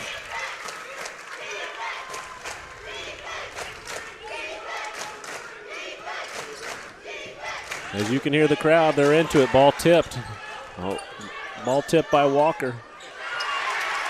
Now Netherly. He tips one, and it's a turnover Routt. Moore with the basketball. He skips it over. Back to Moore. He's wide open. Long shot. Long rebound. Battle for the rebound. Whalen comes away with it. And he throws it over to Killian. So Routt trying to set something up, trying to look for their first points of the quarter. 5-0 Triopia. Looking for Abel. There he is. Spin move by Abel. Up, no good. Snow outlets the ball to Moore. Moore driving to Walker. Walker another 3 opportunity. It's short. Killian with the rebound, and here come the Rockets. He dribbles it out, skips it across to Walker. Walker up top to Whalen. They get a set ready. Pick and roll. Abel's set up down low. Post move goes up, and they're going to get a foul. They're going to get Wisdom with a reach in as Abel turned into him, went up. And then Abel's going to head to the line for 2. I get his shock on that. Yeah. I think he did have a good place on the ball. His hand was there. So I don't know. I can see right now they're forcing – Abel's catching these balls like at the volleyball line, so he's not deep post. So we'll see how if he continues to get that position. I think he would like it a little bit lower on the block, probably be able to finish a little bit better.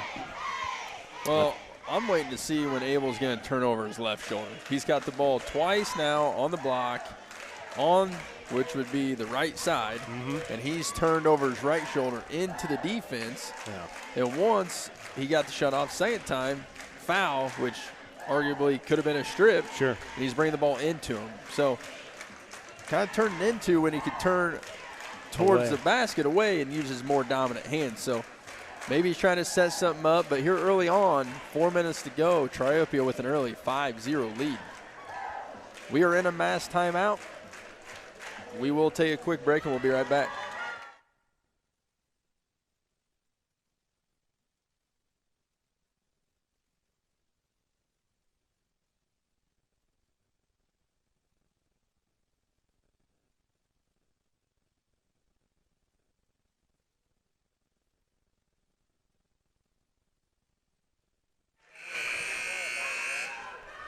Back after the mass timeout, Abel is headed to the free throw line for 2 shots, looking to give the Rockets the first point of the night.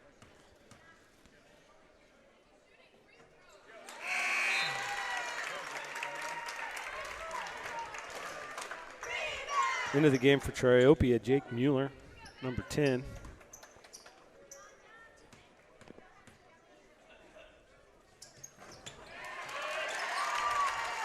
Abel misses them both. Well, slow start by the Rockets, but I expect a close game. Moore to the basket. He misses the shot. Here's Whalen with the rebound. He's going to come down the floor in a hurry. Looking out. There it is. Coolers with the basketball. Skips it up to Killian, and they're going to set something up with 3:45 left to go in the first quarter. Into Walker. Into Abel. Abel spins, finds Coolers, out to Killian. Long shot, rattles in and out. Nethery with the rebound. Here's Moore. Moore to the basket, no shot. I was going to say the foul is on the floor. Moore's doing a real good job right now. Once he gets his shoulder past his defender's shoulder, he's keeping that line. So as he tries to ride his hip and get him back, like he keeps his line. So he's being able to finish and get some fouls there. Abel, very good defensively, staying straight up, gets a block on Snow's attempt. 3 minutes to go here in the first. Rockets are still scoreless. And truthfully, really surprises me after the way they played on Saturday.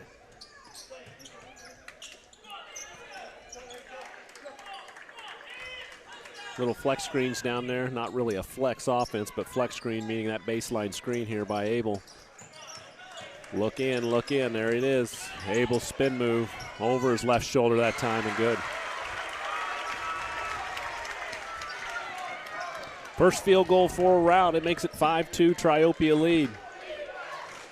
Moore with the basketball. A little handoff to Snow. Snow up top, guarded by Abel. Thought about it, nothing going on. Screen and roll here with Moore, and he bounces it out for another set. Moore to the basket, past Whalen, up. No good, but he'll go to the line. Again, another example of him. He's really good on his line. Takes the contact.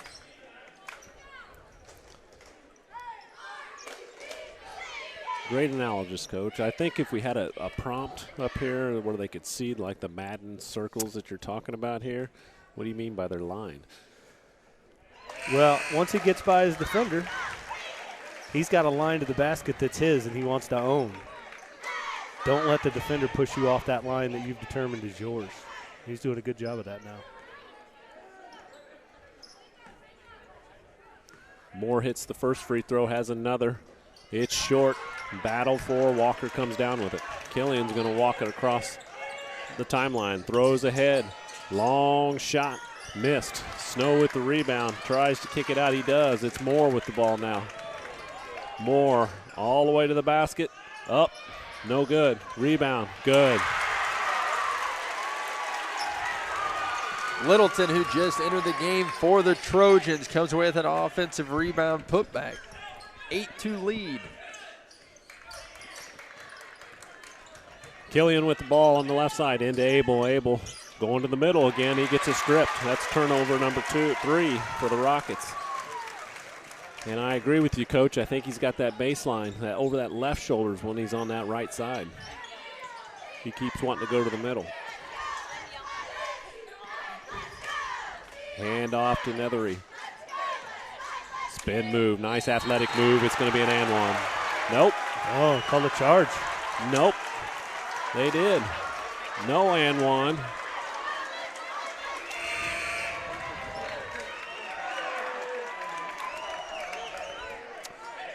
Well, kudos to Wilson, who was reading that play all along. He stayed there Ran him right into him, and it's a charge.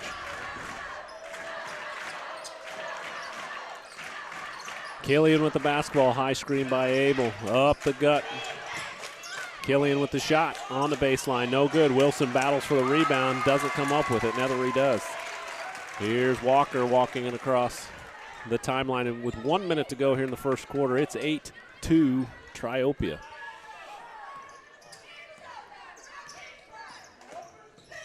Snow with the long shot off the guard around, no go. Wilson with the rebound. Killian quickly up the floor now this time. Ahead to Merwin. Into Abel. Abel goes middle again, up and over, no good. Wilson with the rebound, no good. Battle for, now it's up and good. That's Walker. It's one of the first times we've called his name tonight, and he was a pivotal player, in my opinion, on Saturday. Just so active, 6'2", 6'3". Player for him, and he's got to find a way to make himself, I don't know, more available, I should say, offensively for the Rockets. Merwin guarding Walker. He's still sagging. 5 seconds left. Walker's shot up, good. He took it to the basket, off the glass and good, and that's how the quarter will end. 10-4 Triopia. After one, we'll take it. A break.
Routt will start with the basketball here in the second quarter, down 6, 10-4 Triopia.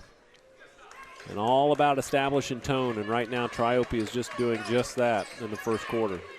Routt didn't have their first field goal until about 3 minutes left in the quarter. Abel with the basketball down low, going middle. Up, no good. He gets his own rebound. Up and good. Yeah, he definitely, he didn't turn that way, but he finished with his right-hand side. Like, I've seen him finish on that left side. He just, I don't know, this game he tends to gravitate towards that middle. Maybe he's nice backdoor cut there. Walker's shot is blocked. Merwin with the basketball. He's going to come up the floor, bounce it out. Now nobody's guarding him. Is he going to take the shot? Nope, he does not. Up to Wilson. And they slow it down. Wilson attacks the basket. Spin move. Nice move. Up and good.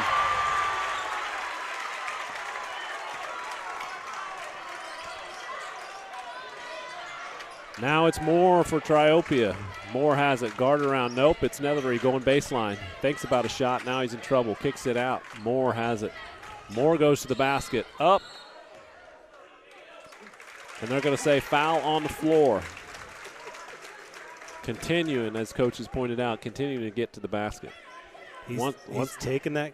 He's creating the contact in a way that's not necessarily a charge, but he's creating it and holding his spot and powering through it. Triopia with the basketball, up and good. That's Mueller's first points. 12-8. Killian with the basketball, bounces it out to the wing, looking in. Nope. Now it's Walker. Walker has nothing going on. Over to Merwin, to Killian, long shot. Rattles in and out. Nice job by Wilson. Rebounds, good. He's been a nice spark since they put him in the game. Super aggressive, has 4 points already in this game. Oh, he may be one of the most athletic kids on the floor right now. Baseline drive by Mueller, nothing happening. Kicks it out to Snow. Snow's long shot, no good. Rebound Killian. Here comes Routt. Thinking about throwing ahead, doesn't. Throws it to the wing. Walker's long shot, good. Routt takes the lead. He was just waiting for the right shot to get him going, I guess. 7 points now for Walker, 13-12.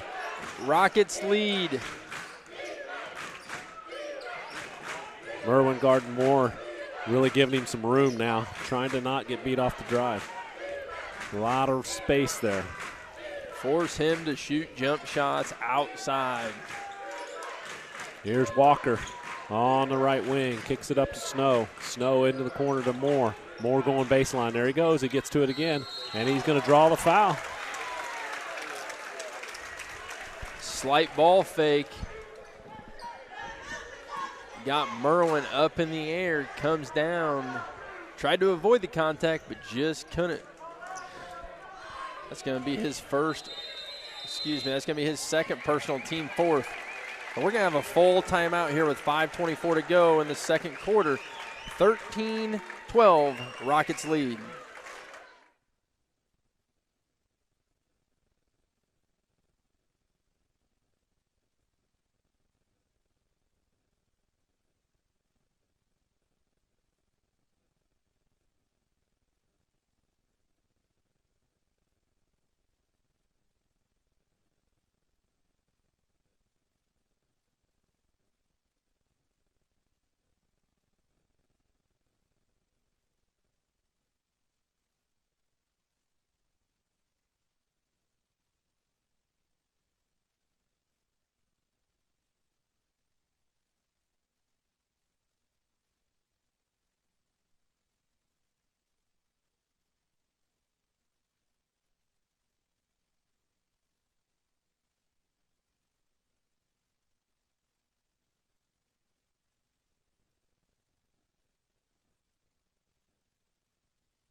Out of the timeout, it'll be Moore that will have 2 shots at the free throw line here. Fouled by Merwin. And as we were talking at the break, just doing a great job of using that jab step to get that defender leaning just a little bit. You don't even really notice it, but it makes the defender react. So he's not quick to put the ball on the floor if you're really watching him. He's jab stepping, getting that guy to lean just off his line a little bit, and he's gone. Well, if this game stays tight and they need some one-on-one, I think Moore's has shown he's going to be able to get to the basket and create something. Absolutely.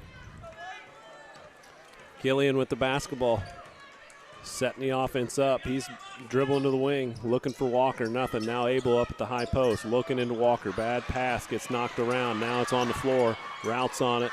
Killian has it. Good hustle by both players. And we're missing a shoe. And got a lot of slickness out there, I guarantee you. I think Abel was just on the floor, and he's sweating like a 30-year-old man out there, so I'm sure there's a lot. Sweating like me just thinking about going to the gym. Old Pratty needs to be down there on his hands and knees wiping up that sweat. He looks like a 30-year-old man out there. He makes me feel old, I can tell you that, because I remember Gus running around as a little bitty guy in our practices at West Central. So happy to see that he's contributing for the Rockets. Wish he was wearing that black and silver, though. Wilson with the basketball up to Abel. Abel surveys, goes to the wing. Killian, it's going to be a screen and roll. Looks like Rout's decided to put Walker down in the post here and maybe see if they can win that battle. Well, it's a situation, Moore's guarding him, which he doesn't have any fouls right now, but if you can pick up a couple fouls on him, get him to the bench. There you go, Abel. Goes baseline. Does miss the shot, but he had a better shot at it. And a foul by Killian, probably a smart foul. It's going to be 2-on-1 if that foul didn't happen.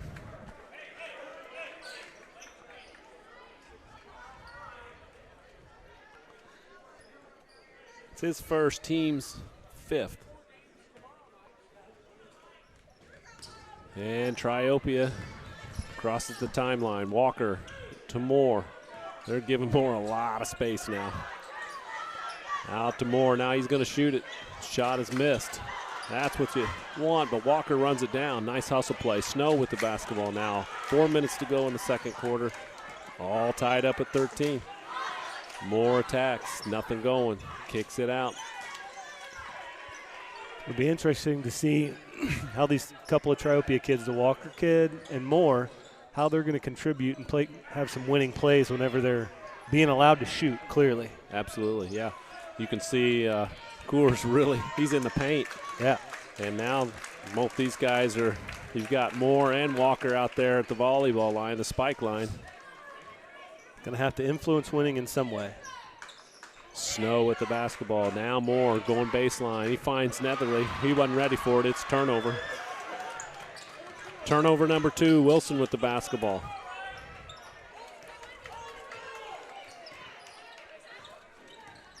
Killian over to the wing. Pushes Walker into the corner. Now he dribbles back up to the top. 3 minutes to go in the half. Killian driving. Step back. Shot. Good. They were yelling out old school. I wonder if that's what that is. A pullback 15-foot jumper. Old school one-on-one. That's right. Moore with the basketball. Coors in the paint. He's nowhere close to him. Walker. Nethery to Moore. Left wide open. He's going to shoot it. He's going to miss it. Snow went to set a ball screen for Moore, and Moore's defender was on the block all the way down. He wasn't anywhere close. So we'll see how Triopia adjusts to that. How are you going to adjust? Killian with a fadeaway shot. He misses that one. And I'm sure Whalen wishes he would have taken a better shot at that one. Nethery, shot fake. Nice job. Goes right into Wilson. It's going to be a blocking foul. Sorry, that was Walker with the blocking foul. Well, that's one way they can eliminate some, that sagging defense on Walker and Moore is if they push it a little bit. So Moore got the outlet pass, pushed it up the floor, and didn't let that defense set up. We have a timeout on the floor with 2:11 to go. 15-13, Routt on top.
All right, we're back here. Nethery at the line, shooting 2, I believe. Routt's leading 15-13. He misses the first.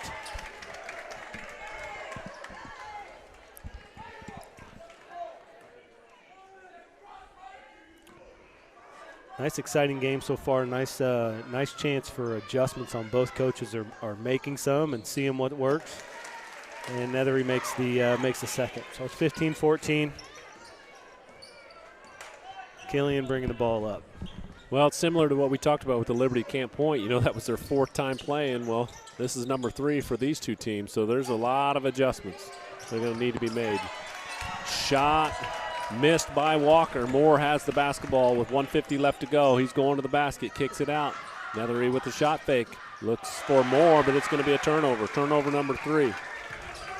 And for as hard as these two teams are playing, we haven't seen a lot of turnovers, so good job by both groups. Killian with the basketball on the wing, looking for Abel. It's kicked, wasn't it? Looked like it was kicked to me. Abel with the basketball. He's going over the left shoulder and scores. There you go, kid. 17-14. He's just been setting it up all night, like I said. That's right. He was going to take him to the middle. to bring him over the left shoulder. If that was his plan, it'd feel like you'd take it over to the right shoulder deeper into the game. He's breaking plan early. Why not wait for a minute to go in the first half to use it? That's right. Wisdom to Snow. Snow being guarded by Abel. Skip pass to Moore. Now it's Walker. Nobody even really close to Walker guarding. He's hit the first shot. Same with Moore. They're deep. Coors is way into the lane. Moore's going to shoot it. It's going to rattle in and out. Wilson has the rebound. Up the floor, Routt comes. Walker trying for Abel. Abel grabs it. Almost a turnover. Wilson, long shot. No good. Battle for the rebound. Snow has it. It's knocked out of his hands. Abel's on the floor. Nice job. Nice pass underneath. Walker scores. It's a lot of hustle there by Routt kids. Nice job by Gus Abel on the floor. Found Walker, and he scores. 15 seconds left to go in the quarter. 19-14. Routt holding the 5-point lead. Here's Moore. They're going to get one more at this one. Moore with the basketball. Spin move to the middle. Shot blocked. Wilson shot. No good. That's how the half will end. Routt 19, Triopia 14. We'll be back.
Back at it here in Winchester with about 3 minutes left to go in halftime. It's 19-14, Routt holding the 5-point lead.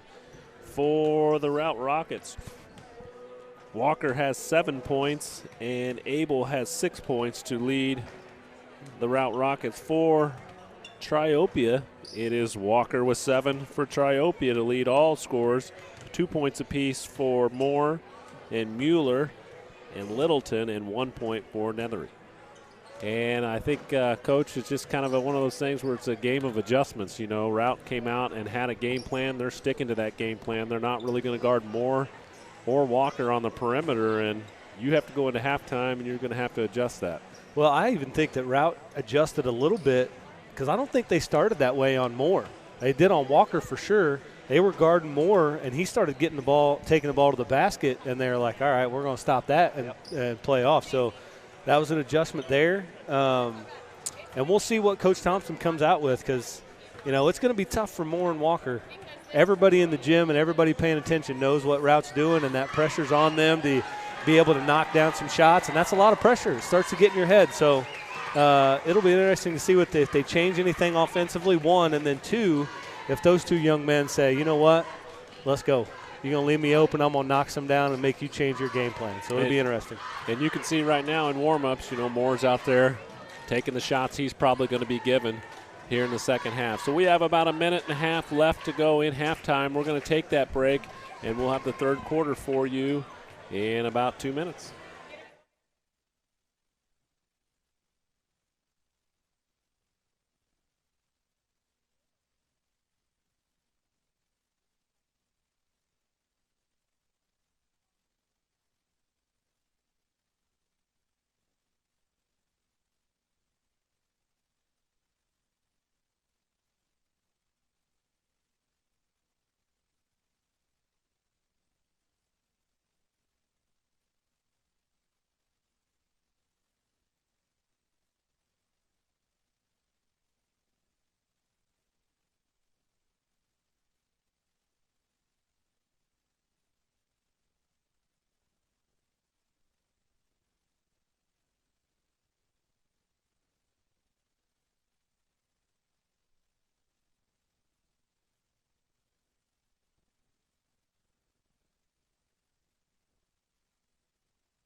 It'll be Triopia basketball to start the third quarter.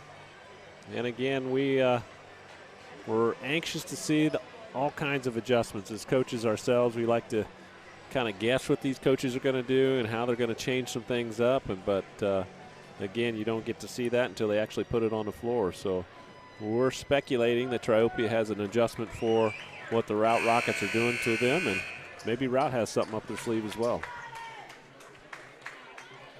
Looks like all the same starters that started the game, starting the second half here. No real foul trouble to be noted, right? Nobody's really in foul trouble.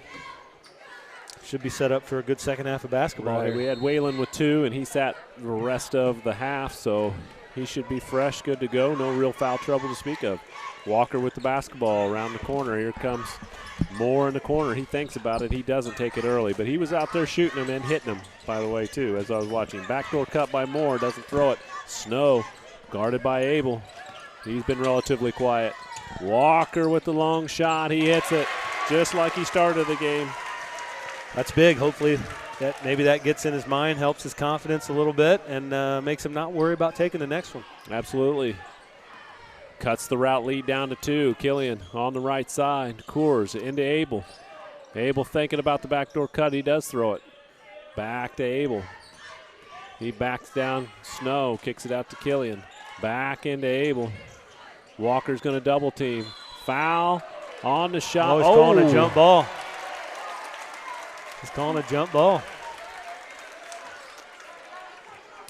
I don't know that. Can you have a jump ball that the shot gets off? I'm going to say no. Yeah. I'm not an official. We'll go to our referee in the booth here, Grant DeWitt. And he's not saying anything. Professional courtesy. Well, I'm going to say this is Coach Abel's down there on the bench, and he didn't make much of a reaction of it. So I don't mean think he's okay with it. Abel with the basketball down low. Now he goes center. He's going to hit it. One thing I wanted to say earlier, we were giving Abel a little bit of crap for going over the right shoulder, but it's nice to see somebody that can do both. Yes, absolutely. Walker with the basketball. Triopia down 4 points. 6.5 to go here in the third quarter. More attacks. Kicks it out to Wisdom. Wisdom. Cross court to Walker. Walker's asking for Snow. Snow up there, nothing going. Now Moore takes a long shot. In and out. Killian with the rebound. It's a good shot. It looked good. Yep. And he, like I said, he was practicing those coming out of halftime. So if they're going to give them to you and you feel confident, hit it. Abel out to Killian. Killian's long shot is long. He had Walker running at him and may have short-armed that one a little bit.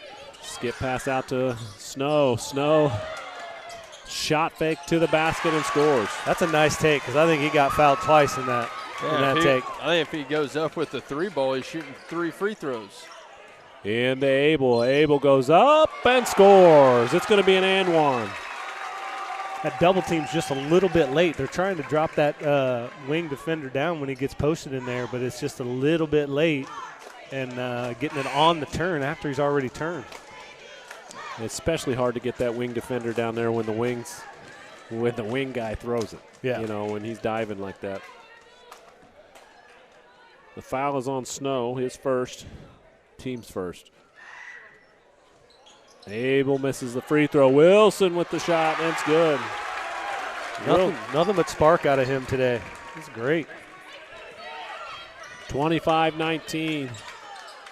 Routt up by 6. Moore attacking. Kicks it out.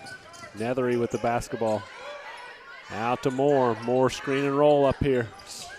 Snow with the long shot. He hits it. Nice shot by Snow. That looked smooth. It was. Very confident shooting that ball. Coors with the basketball to Wilson. Wilson takes a shot on the elbow. It's short. Nice hustle play by Walker. Tries to save it.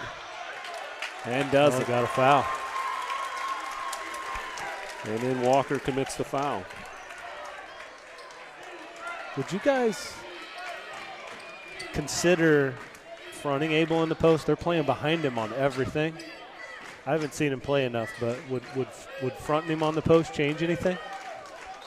If he can get around to it. Yeah, I think the hardest part is Abel is so good with his footwork in the post that they're just going to skip the ball, and you're never going to see the inside of the paint after that. So you're going to have to really rely on some help side defense, not only while you're fronting, but the help side sticking around while the defender's trying to get around him. Abel with a partial block on Snow. Killian now with the basketball across the timeline to Wilson. Wilson to the baseline, up and good. That's a heck of a finish there by Wilson. He has definitely been the difference maker in this game. He's been able to keep himself out of foul trouble.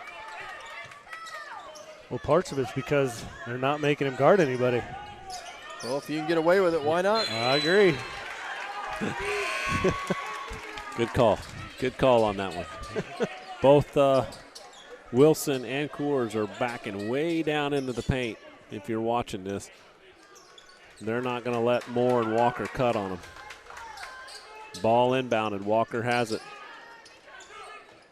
Snow now with it. Back up to Walker. He's going to kick to Moore. Moore's thinking about driving. Netherly with the basketball. Spin move up and under. He's nice around the basket. Misses the shot. Gets his own rebound. And there's going to be a foul. It's going to be on Wilson. That's a lot of hard work in there by Nethery right there. Rebound, pivoting, taking all that contact. A lot of people slapping at him, didn't turn it over. Gets rewarded with some free throws. There's going to be a timeout on the floor with 4:01 left to go in the third quarter. 27-21 Routt. We'll be right back.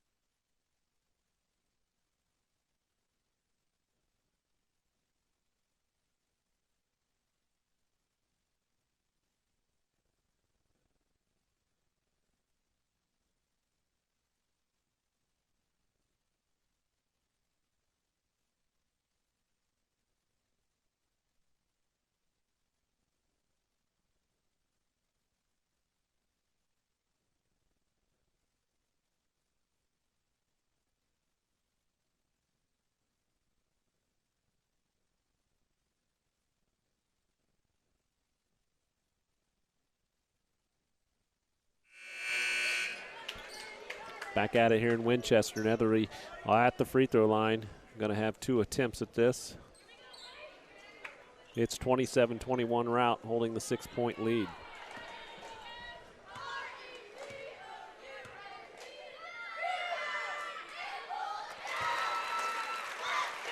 First one's up and good.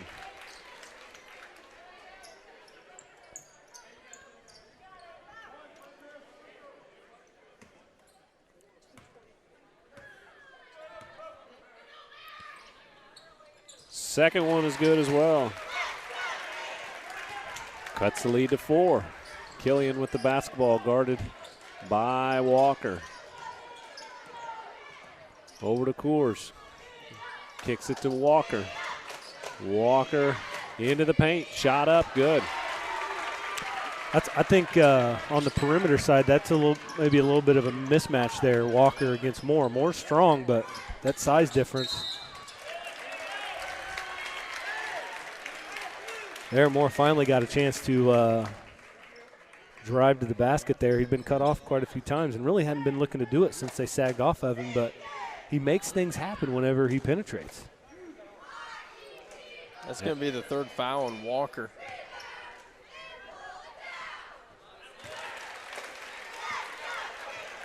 And right now it looks like Coach Whalen is going to leave him in the game.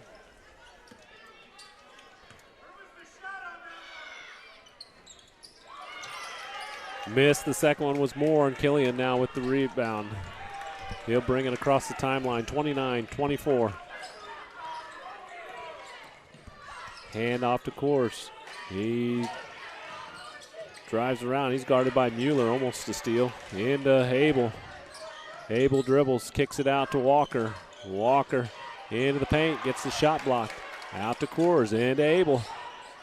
Abel up, no good. Ball batted around. Walker comes down for Triopia with it. Snow down the floor. Shot up, good. And he's got a nice little smooth jumper. Triopia cuts the Rocket lead down to 3, 2:58 to go, and we're going to have a full timeout. Triopia. We're going to take it as well, and we'll be back for the remainder of the 3rd shortly.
Routt inbounding the ball out of the timeout. 29-26. It's going to come down to the wire. Well, we still got a ways till the wire, but it might. Killian with the basketball.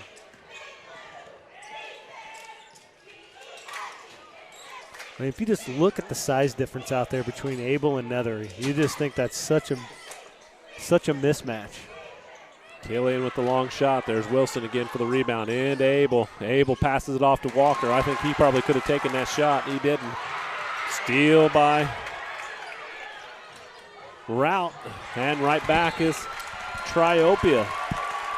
That's 4 turnovers apiece. Now, there might have been as many turnovers or in that about 15-second span as there has been the whole game.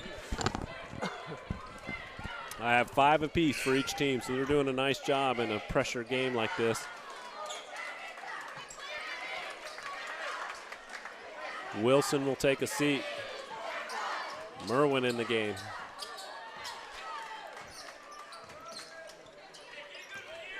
Walker for Triopia. Up to Moore. to Snow, guarded by Abel. Now it's Mueller over to Moore. Moore thinks about taking the shot. Again, Coors is way off into that lane area. He's not going to get beat off the drive. Mueller, nothing going, cut off by Killian. Killian jumps that screen, leaves it open. Mueller takes a shot in the corner and it's blocked by Killian. Out of bounds. I think he had made his mind up he was going to shoot that before, he realized how close he was and he hadn't going to change.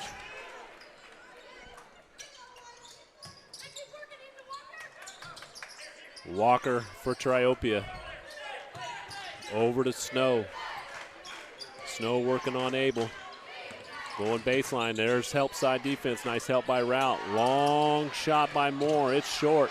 Abel and Snow battle it out. It's Abel. Abel throws ahead to Coors.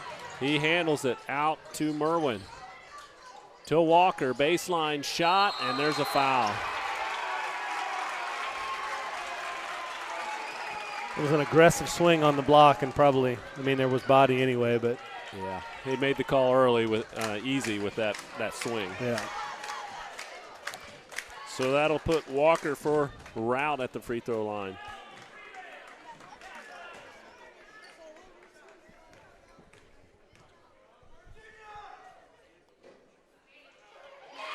Gets the roll. Nice soft touch. Somebody from the crowd yelled Virginia. They did? I missed it. I don't know what that means.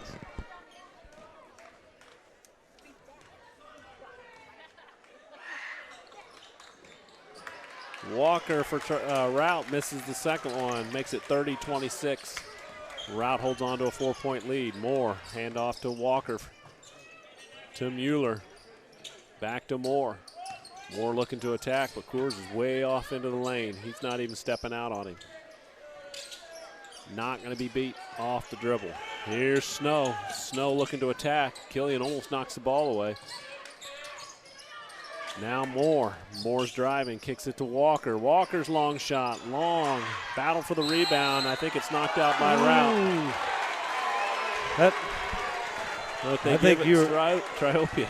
Well, it's one of those situations there. You either could be one of those you call it out of bounds off Triopia, or you give them a foul. Yeah, and I think you give the benefit of the doubt to this crew. Very strong veteran crew. Killian being guarded by Walker from Triopia.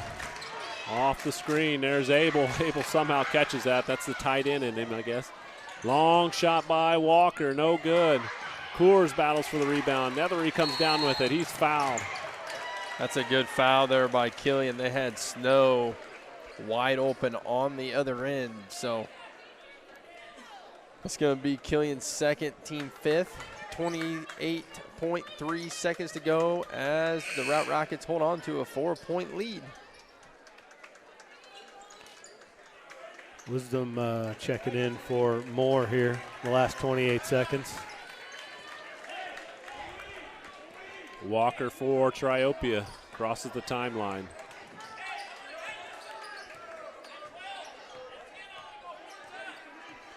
As Coach Thompson barks out the play, he's wanting to go at 10, 17 seconds here. Horns up.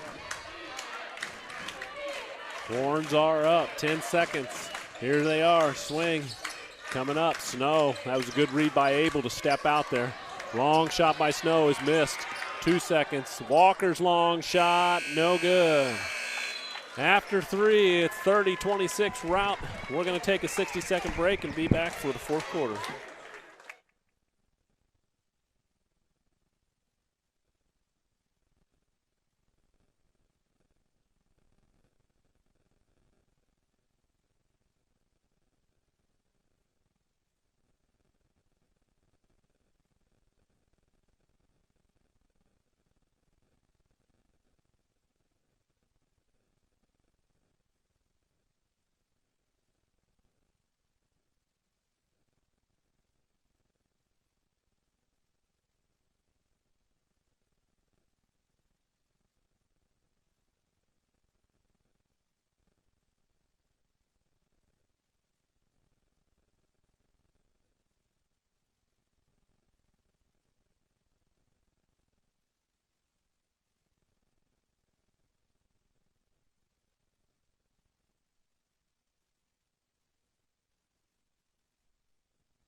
All right, here we are to start the fourth quarter. Rout's up 30-26. It'll be Triopia ball to get it started.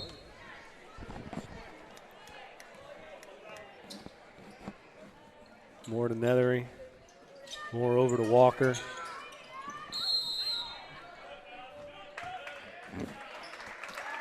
Looks like we got a foul called to some type.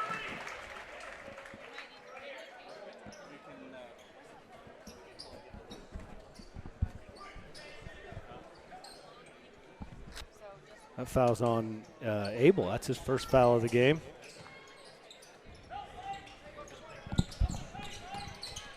Moore drives into the lane, gets cut off by Moore. And already Wild turned scramble. up. Yeah. We got a lot of spots that need to be wiped up. Nethery to the basket and scores. Good finish, and he got fouled. I heard it from right here. And he looked at the ref afterwards, but it's a nice finish. Cuts the Routt lead to 2, 30-28. Wilson at the top of the key looking for a screen. Nothing happening. There's Walker for Routt. Abel, does he have it in the bag? He cocked it like he was going to. Killian with the backdoor cut, kicks it in the corner. There's Walker, back out to Killian. 7 minutes to go here in the quarter. See a much different game here as Triopia brings a little bit more of the pressure. Long shot by Wilson, rattles across the rim and out. Moore crosses the timeline for Triopia. Getting the play call from Coach Thompson.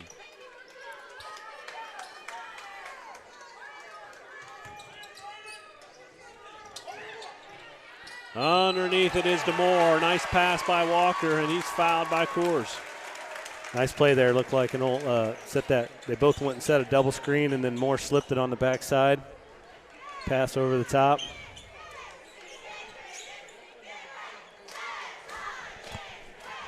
So Moore will be at the free throw line for 2 shots.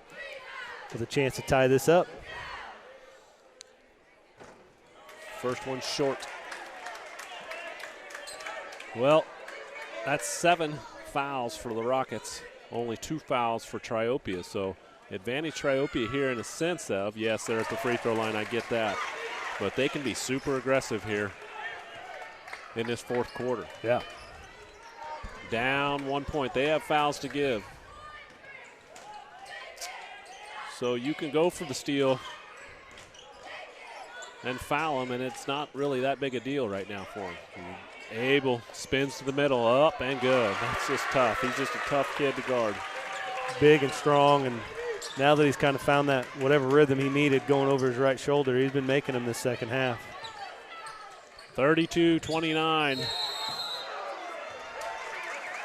And they got it. Coors was in good position. Wisdom ran him over. Offensive foul.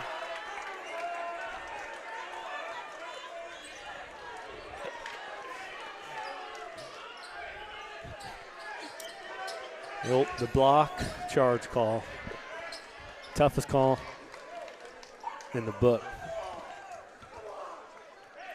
Well, you hear a lot of people saying, you know, his feet are moving. I don't know where people get their feet are moving. You can move your feet and take a charge. And tell me if I got this right, referee. You just have to establish your defensive position. I honestly did not see the play. I was not paying attention. Well, I'm not talking about the play in general. I'm just saying a lot of people will yell that out. His feet were moving. Well, you can move and take a charge.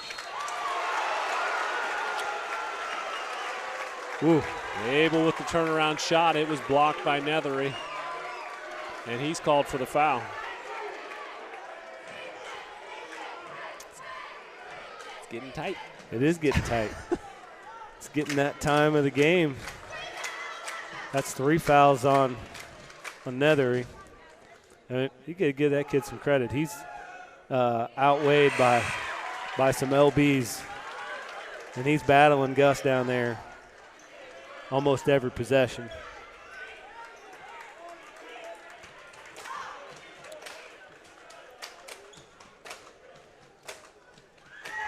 Abel for the second. Gets them both. 34-29. Triopia down by 5 with the basketball. Walker kicks it out to Mueller, to Nethery. And he loses track of Wilson. Wilson almost with the steal, but leaves Walker wide open in the corner. He misses the shot. Abel controls the rebound. And Killian will walk it up with 5 minutes, coming up on 5 minutes to go in the quarter. It's a timeout. On the floor, it'll be a 60-second timeout. We'll take it as well. 5:14 to go, 34-29 Routt.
.5:14 left to go in the fourth quarter. Routt with the basketball on the 5-point lead. You know, one thing, doesn't seem like Snow's touched the ball much in the last about 6 minutes of this game for the Triopia side. And they haven't gotten a whole lot of good looks since that started to happen. Knocked away from Abel, then knocked away from Triopia, and right there is Walker on the receiving end of the pass. He's fouled. He's fouled by Snow, I believe. It was slapped away from Abel. Triopia was on the way to going on a break. Then Wilson slaps it away from them. He finds a wide open Walker, and Walker's fouled on the shot.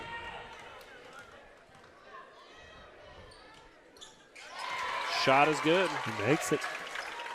Extends the lead to 12, 37-29, just under 5 minutes to go. Triopia basketball.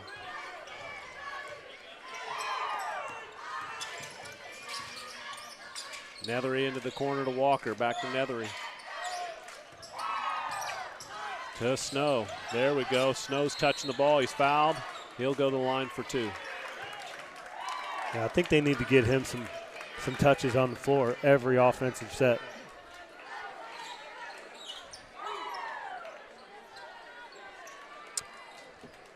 Abel's done a pretty good job on him on the perimeter. I mean, I would think that Snow would have a little bit of an advantage there, but, I mean, Abel's making him work for it. First shot by Snow is good.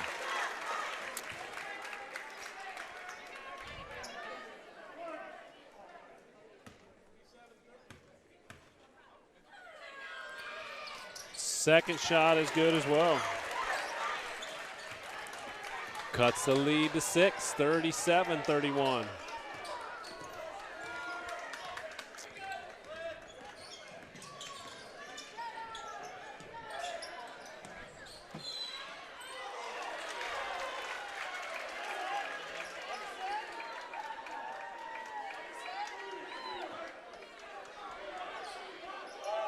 Got a foul there on Moore, being aggressive, going for the ball. I keep forgetting to mention this, but this Walker kid for Triopia, his on-ball defense is excellent. That kid gets down low, moves his feet, and Killian's not beat him off the dribble, I don't think, at all tonight. And he's just right there in his face. So while they've left him open to shoot some jumpers, he's doing his part on the defensive end for sure. Absolutely. There's a reason why he's out there. There he is. Into Abel it comes. Abel spins middle, kicks it out to Wilson. Wilson drives the basket. Could have been a couple fouls there. Fouled hard at the end, and he's going to go to the free throw line. Abel just creates such a mismatch in there for him that it's – once you dump it in there, if you don't send two people at him, he's probably going to score. And then it creates lots. So timeout on the floor with 3:50 left to go in the game. It's 37 Routt, 31 Triopia.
Wilson at the free throw line for the Routt Rockets. He has 2 shots. Routt holding on to a 6-point lead. First shot's good.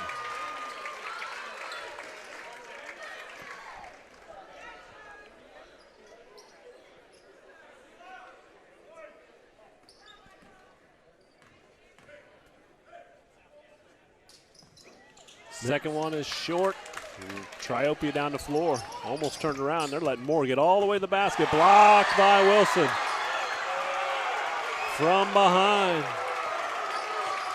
It's a great trail block right there. I think Coach DeWitt said it earlier, probably the best athlete on the floor. It's pretty visible there.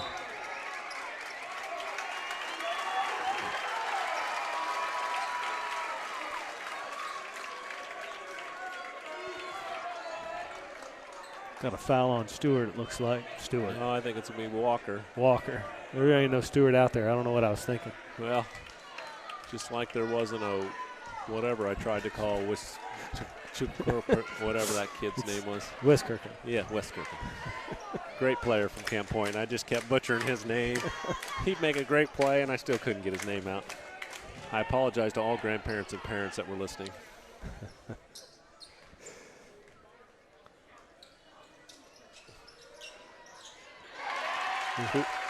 Poor shot, rattles around and in. Pretty sure that hit every part of the rim. They may have hit it 2 or 3 times. Kind of indicative of the way things have been going here in the last few minutes for Routt. And it does it again. Yeah. He doubles on that, doubles up on that. His first points of the game, 2 points for him. He's had the task of guarding Moore all night and done an all right job. 6 points for Moore. Walker with the basketball. Now Snow. Snow guarded by Abel. Abel out, way out there on the perimeter guarding him and doing a great job all game long. There he is, right there in his face. Walker with the long shot. Long rebound. It comes to Mueller. He keeps it alive. Snow now. Can't even get a shot off. Abel's right there. Moore with the basket all the way. Leaves it short. It's Merwin with the rebound. It'll stay with Routt. I think Moore was surprised he had that open of a look once he got to the rim. Yep, just left it short. He was open. A little bit of pressure here for Triopia. Walker is going to make Killian work for it. Over to Coors, guarded by Mueller. Up to Merwin. To Walker. Nice execution. Nice cut by Walker there. Nice cut by Abel. We'll see how they handle it. I think they're just doing the old 5-out pass and cut. There's until Walker. something happens. Now Walker, turnover number 5 for Routt. We haven't seen a lot of turnovers in this game by either team. Walker for Triopia kicks it out to Snow. Snow's long shot, long. Rebound Killian. 2 minutes to go in the game. Routt holding on to a 9-point lead.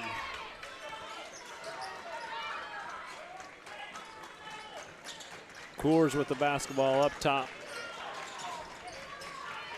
Gonna have to have some nice aggressive D here. And I don't know that that's not a bad foul. It's going to put Coors on the free throw line. He did just finish at the free throw line and hit his last 2. But you're going to have to start looking at who you're going to want to foul here.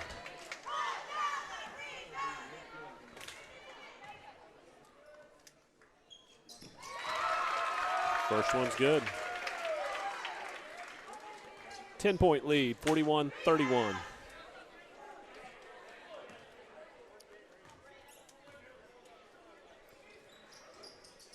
Second one is no good. Rebound by Triopia. I think you got to push it up here more.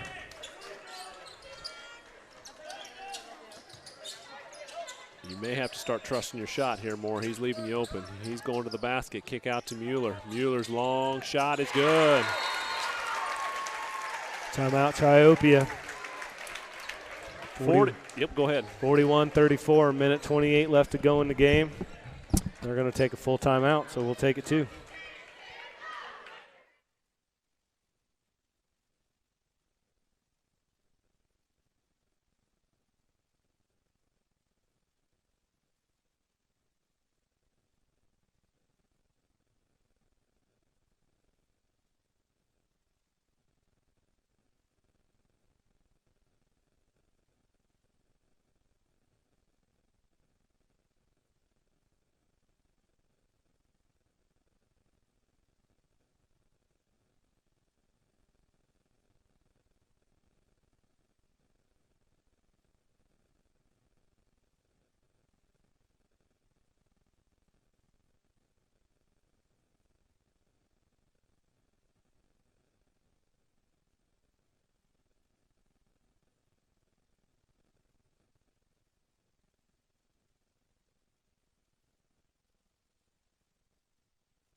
.225 was the previous.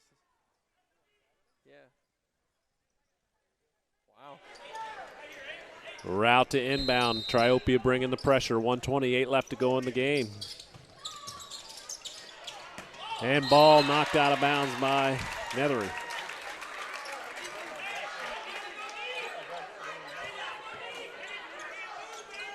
You still want to let them catch it in front of you. If you get beat deep, that's big trouble. Walker with the basketball, Abel to the middle. He's in a tough spot right across the timeline. Ball gets knocked away. Abel has it, and he's fouled. He did a little bit of a curly kneel right there. He was dribbling while on the ground. That was pretty sweet. Yeah, you should see what they call here. One official has timeout, one official has a foul. So what happened first? Looks like they're going to give him the timeout.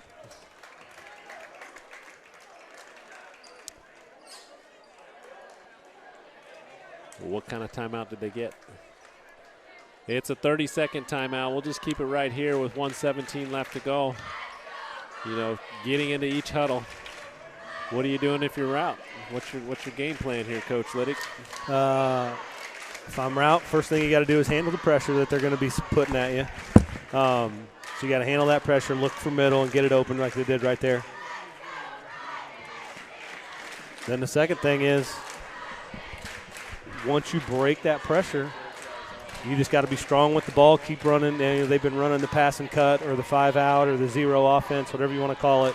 Try and flatten out that clock a little bit, and they're going to have to start fouling right away. So you just got to be strong, eliminate turnovers, make free throws.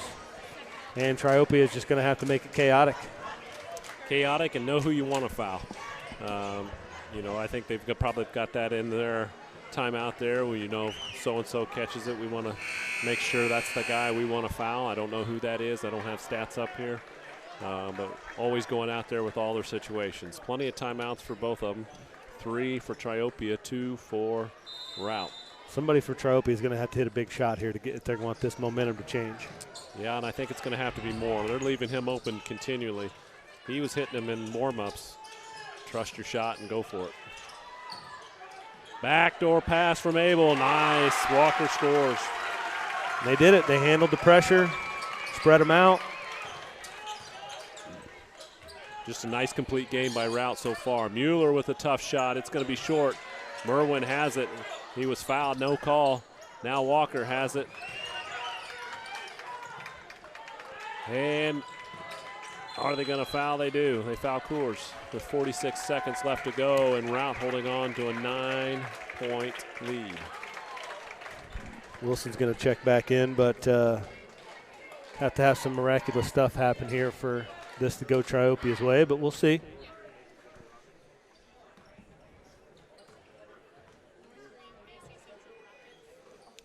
Coors' first shot is missed.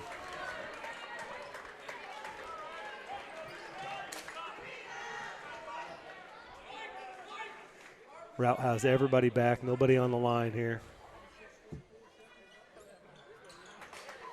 Misses the second one. Snow quickly down the court to Moore. Moore's going to drive. He kicks to the corner. Shot in the corner is no good. Mueller keeps it alive, but bounces it right to Abel.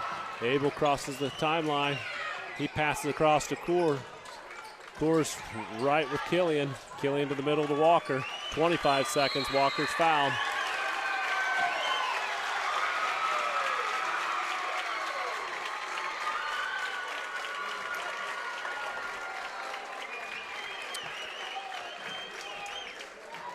Routt's going to pull all of their players out of the free throw. And it'll just be Walker up there by himself with 24 seconds left to go and leading by 9. Missed another one. Merwin's going to check in the game. He's checking in for Wilson, and I think, as we both agree, he was a spark plug in many moments of this game. Yeah, for sure. Especially in the first half. Some offensive rebounds, had a nice block, knocking down some jumpers. He come in and provided a spark when it was tight there. Out to Snow. Snow's shot is good. And a timeout by Thompson. So, I mean, crazy things have happened. Absolutely. I can remember West Central down 11 points with 90 seconds to go, and we forced overtime against Pittsfield, so I've seen it. Now 12.4 seconds, a little tighter margin, obviously, but it takes a Reggie Miller type of play, right? Oh, you beat me to it, man. Of course, going to have to be Reggie Miller type stuff. I hope nobody turns around and gives a choke sign to Spike Lee, though. Yeah. The one thing about 12.4, you get a steal and a shot, you've got 2 timeouts still. I mean, Triopia is still with 2 timeouts. Routt has 2 timeouts, so it's not like 12.4 you can't win the game. Just a lot of things have to go your way to make it happen. For sure. We'll see. It starts with a quick steal. If not, we'll send him back to the line.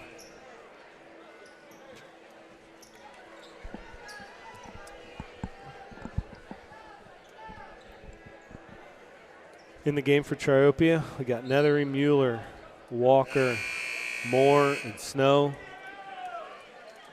Routt, you have Walker, Merwin, Whalen, Abel, and Killian. Triopia in the full court pressure here.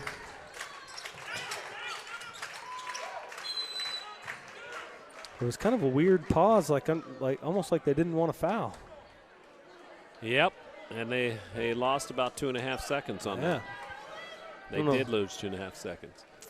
I didn't know if maybe they thought they might be able to get a steal there or something, or a turnover out of that trap, but. Killian will be at the free throw line for 2 shots.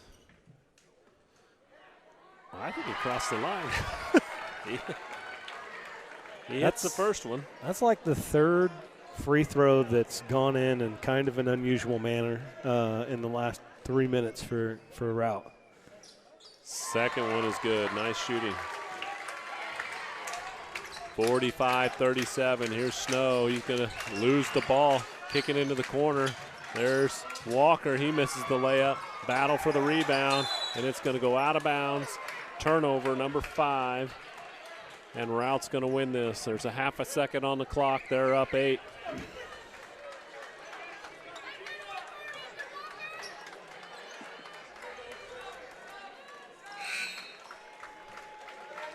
Coors will come in the basketball game to replace Walker.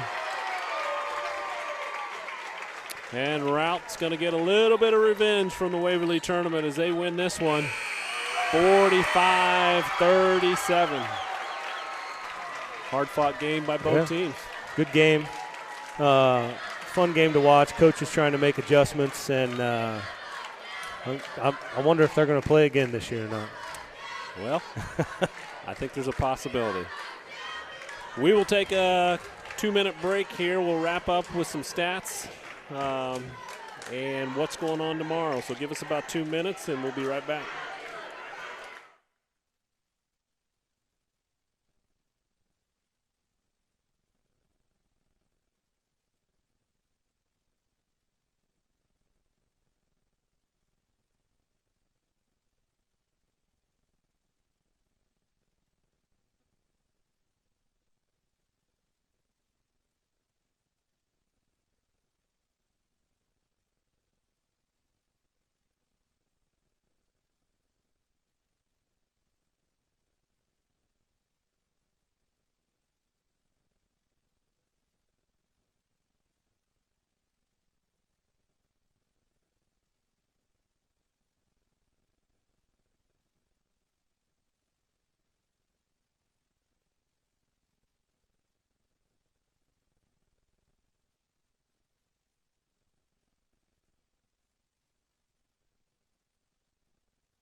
Wrapping this one up here in Winchester. Game number 2 goes to the Routt Rockets, 45-37.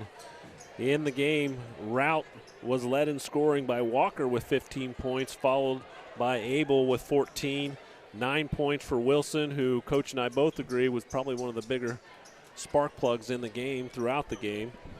4 points by Killian and 3 points by Coors, all from the free throw line. For Triopia, Triopia was led in scoring by Snow with 11 points, 10 points for Walker, 5 apiece for Mueller and Nethery, 4 points for Moore,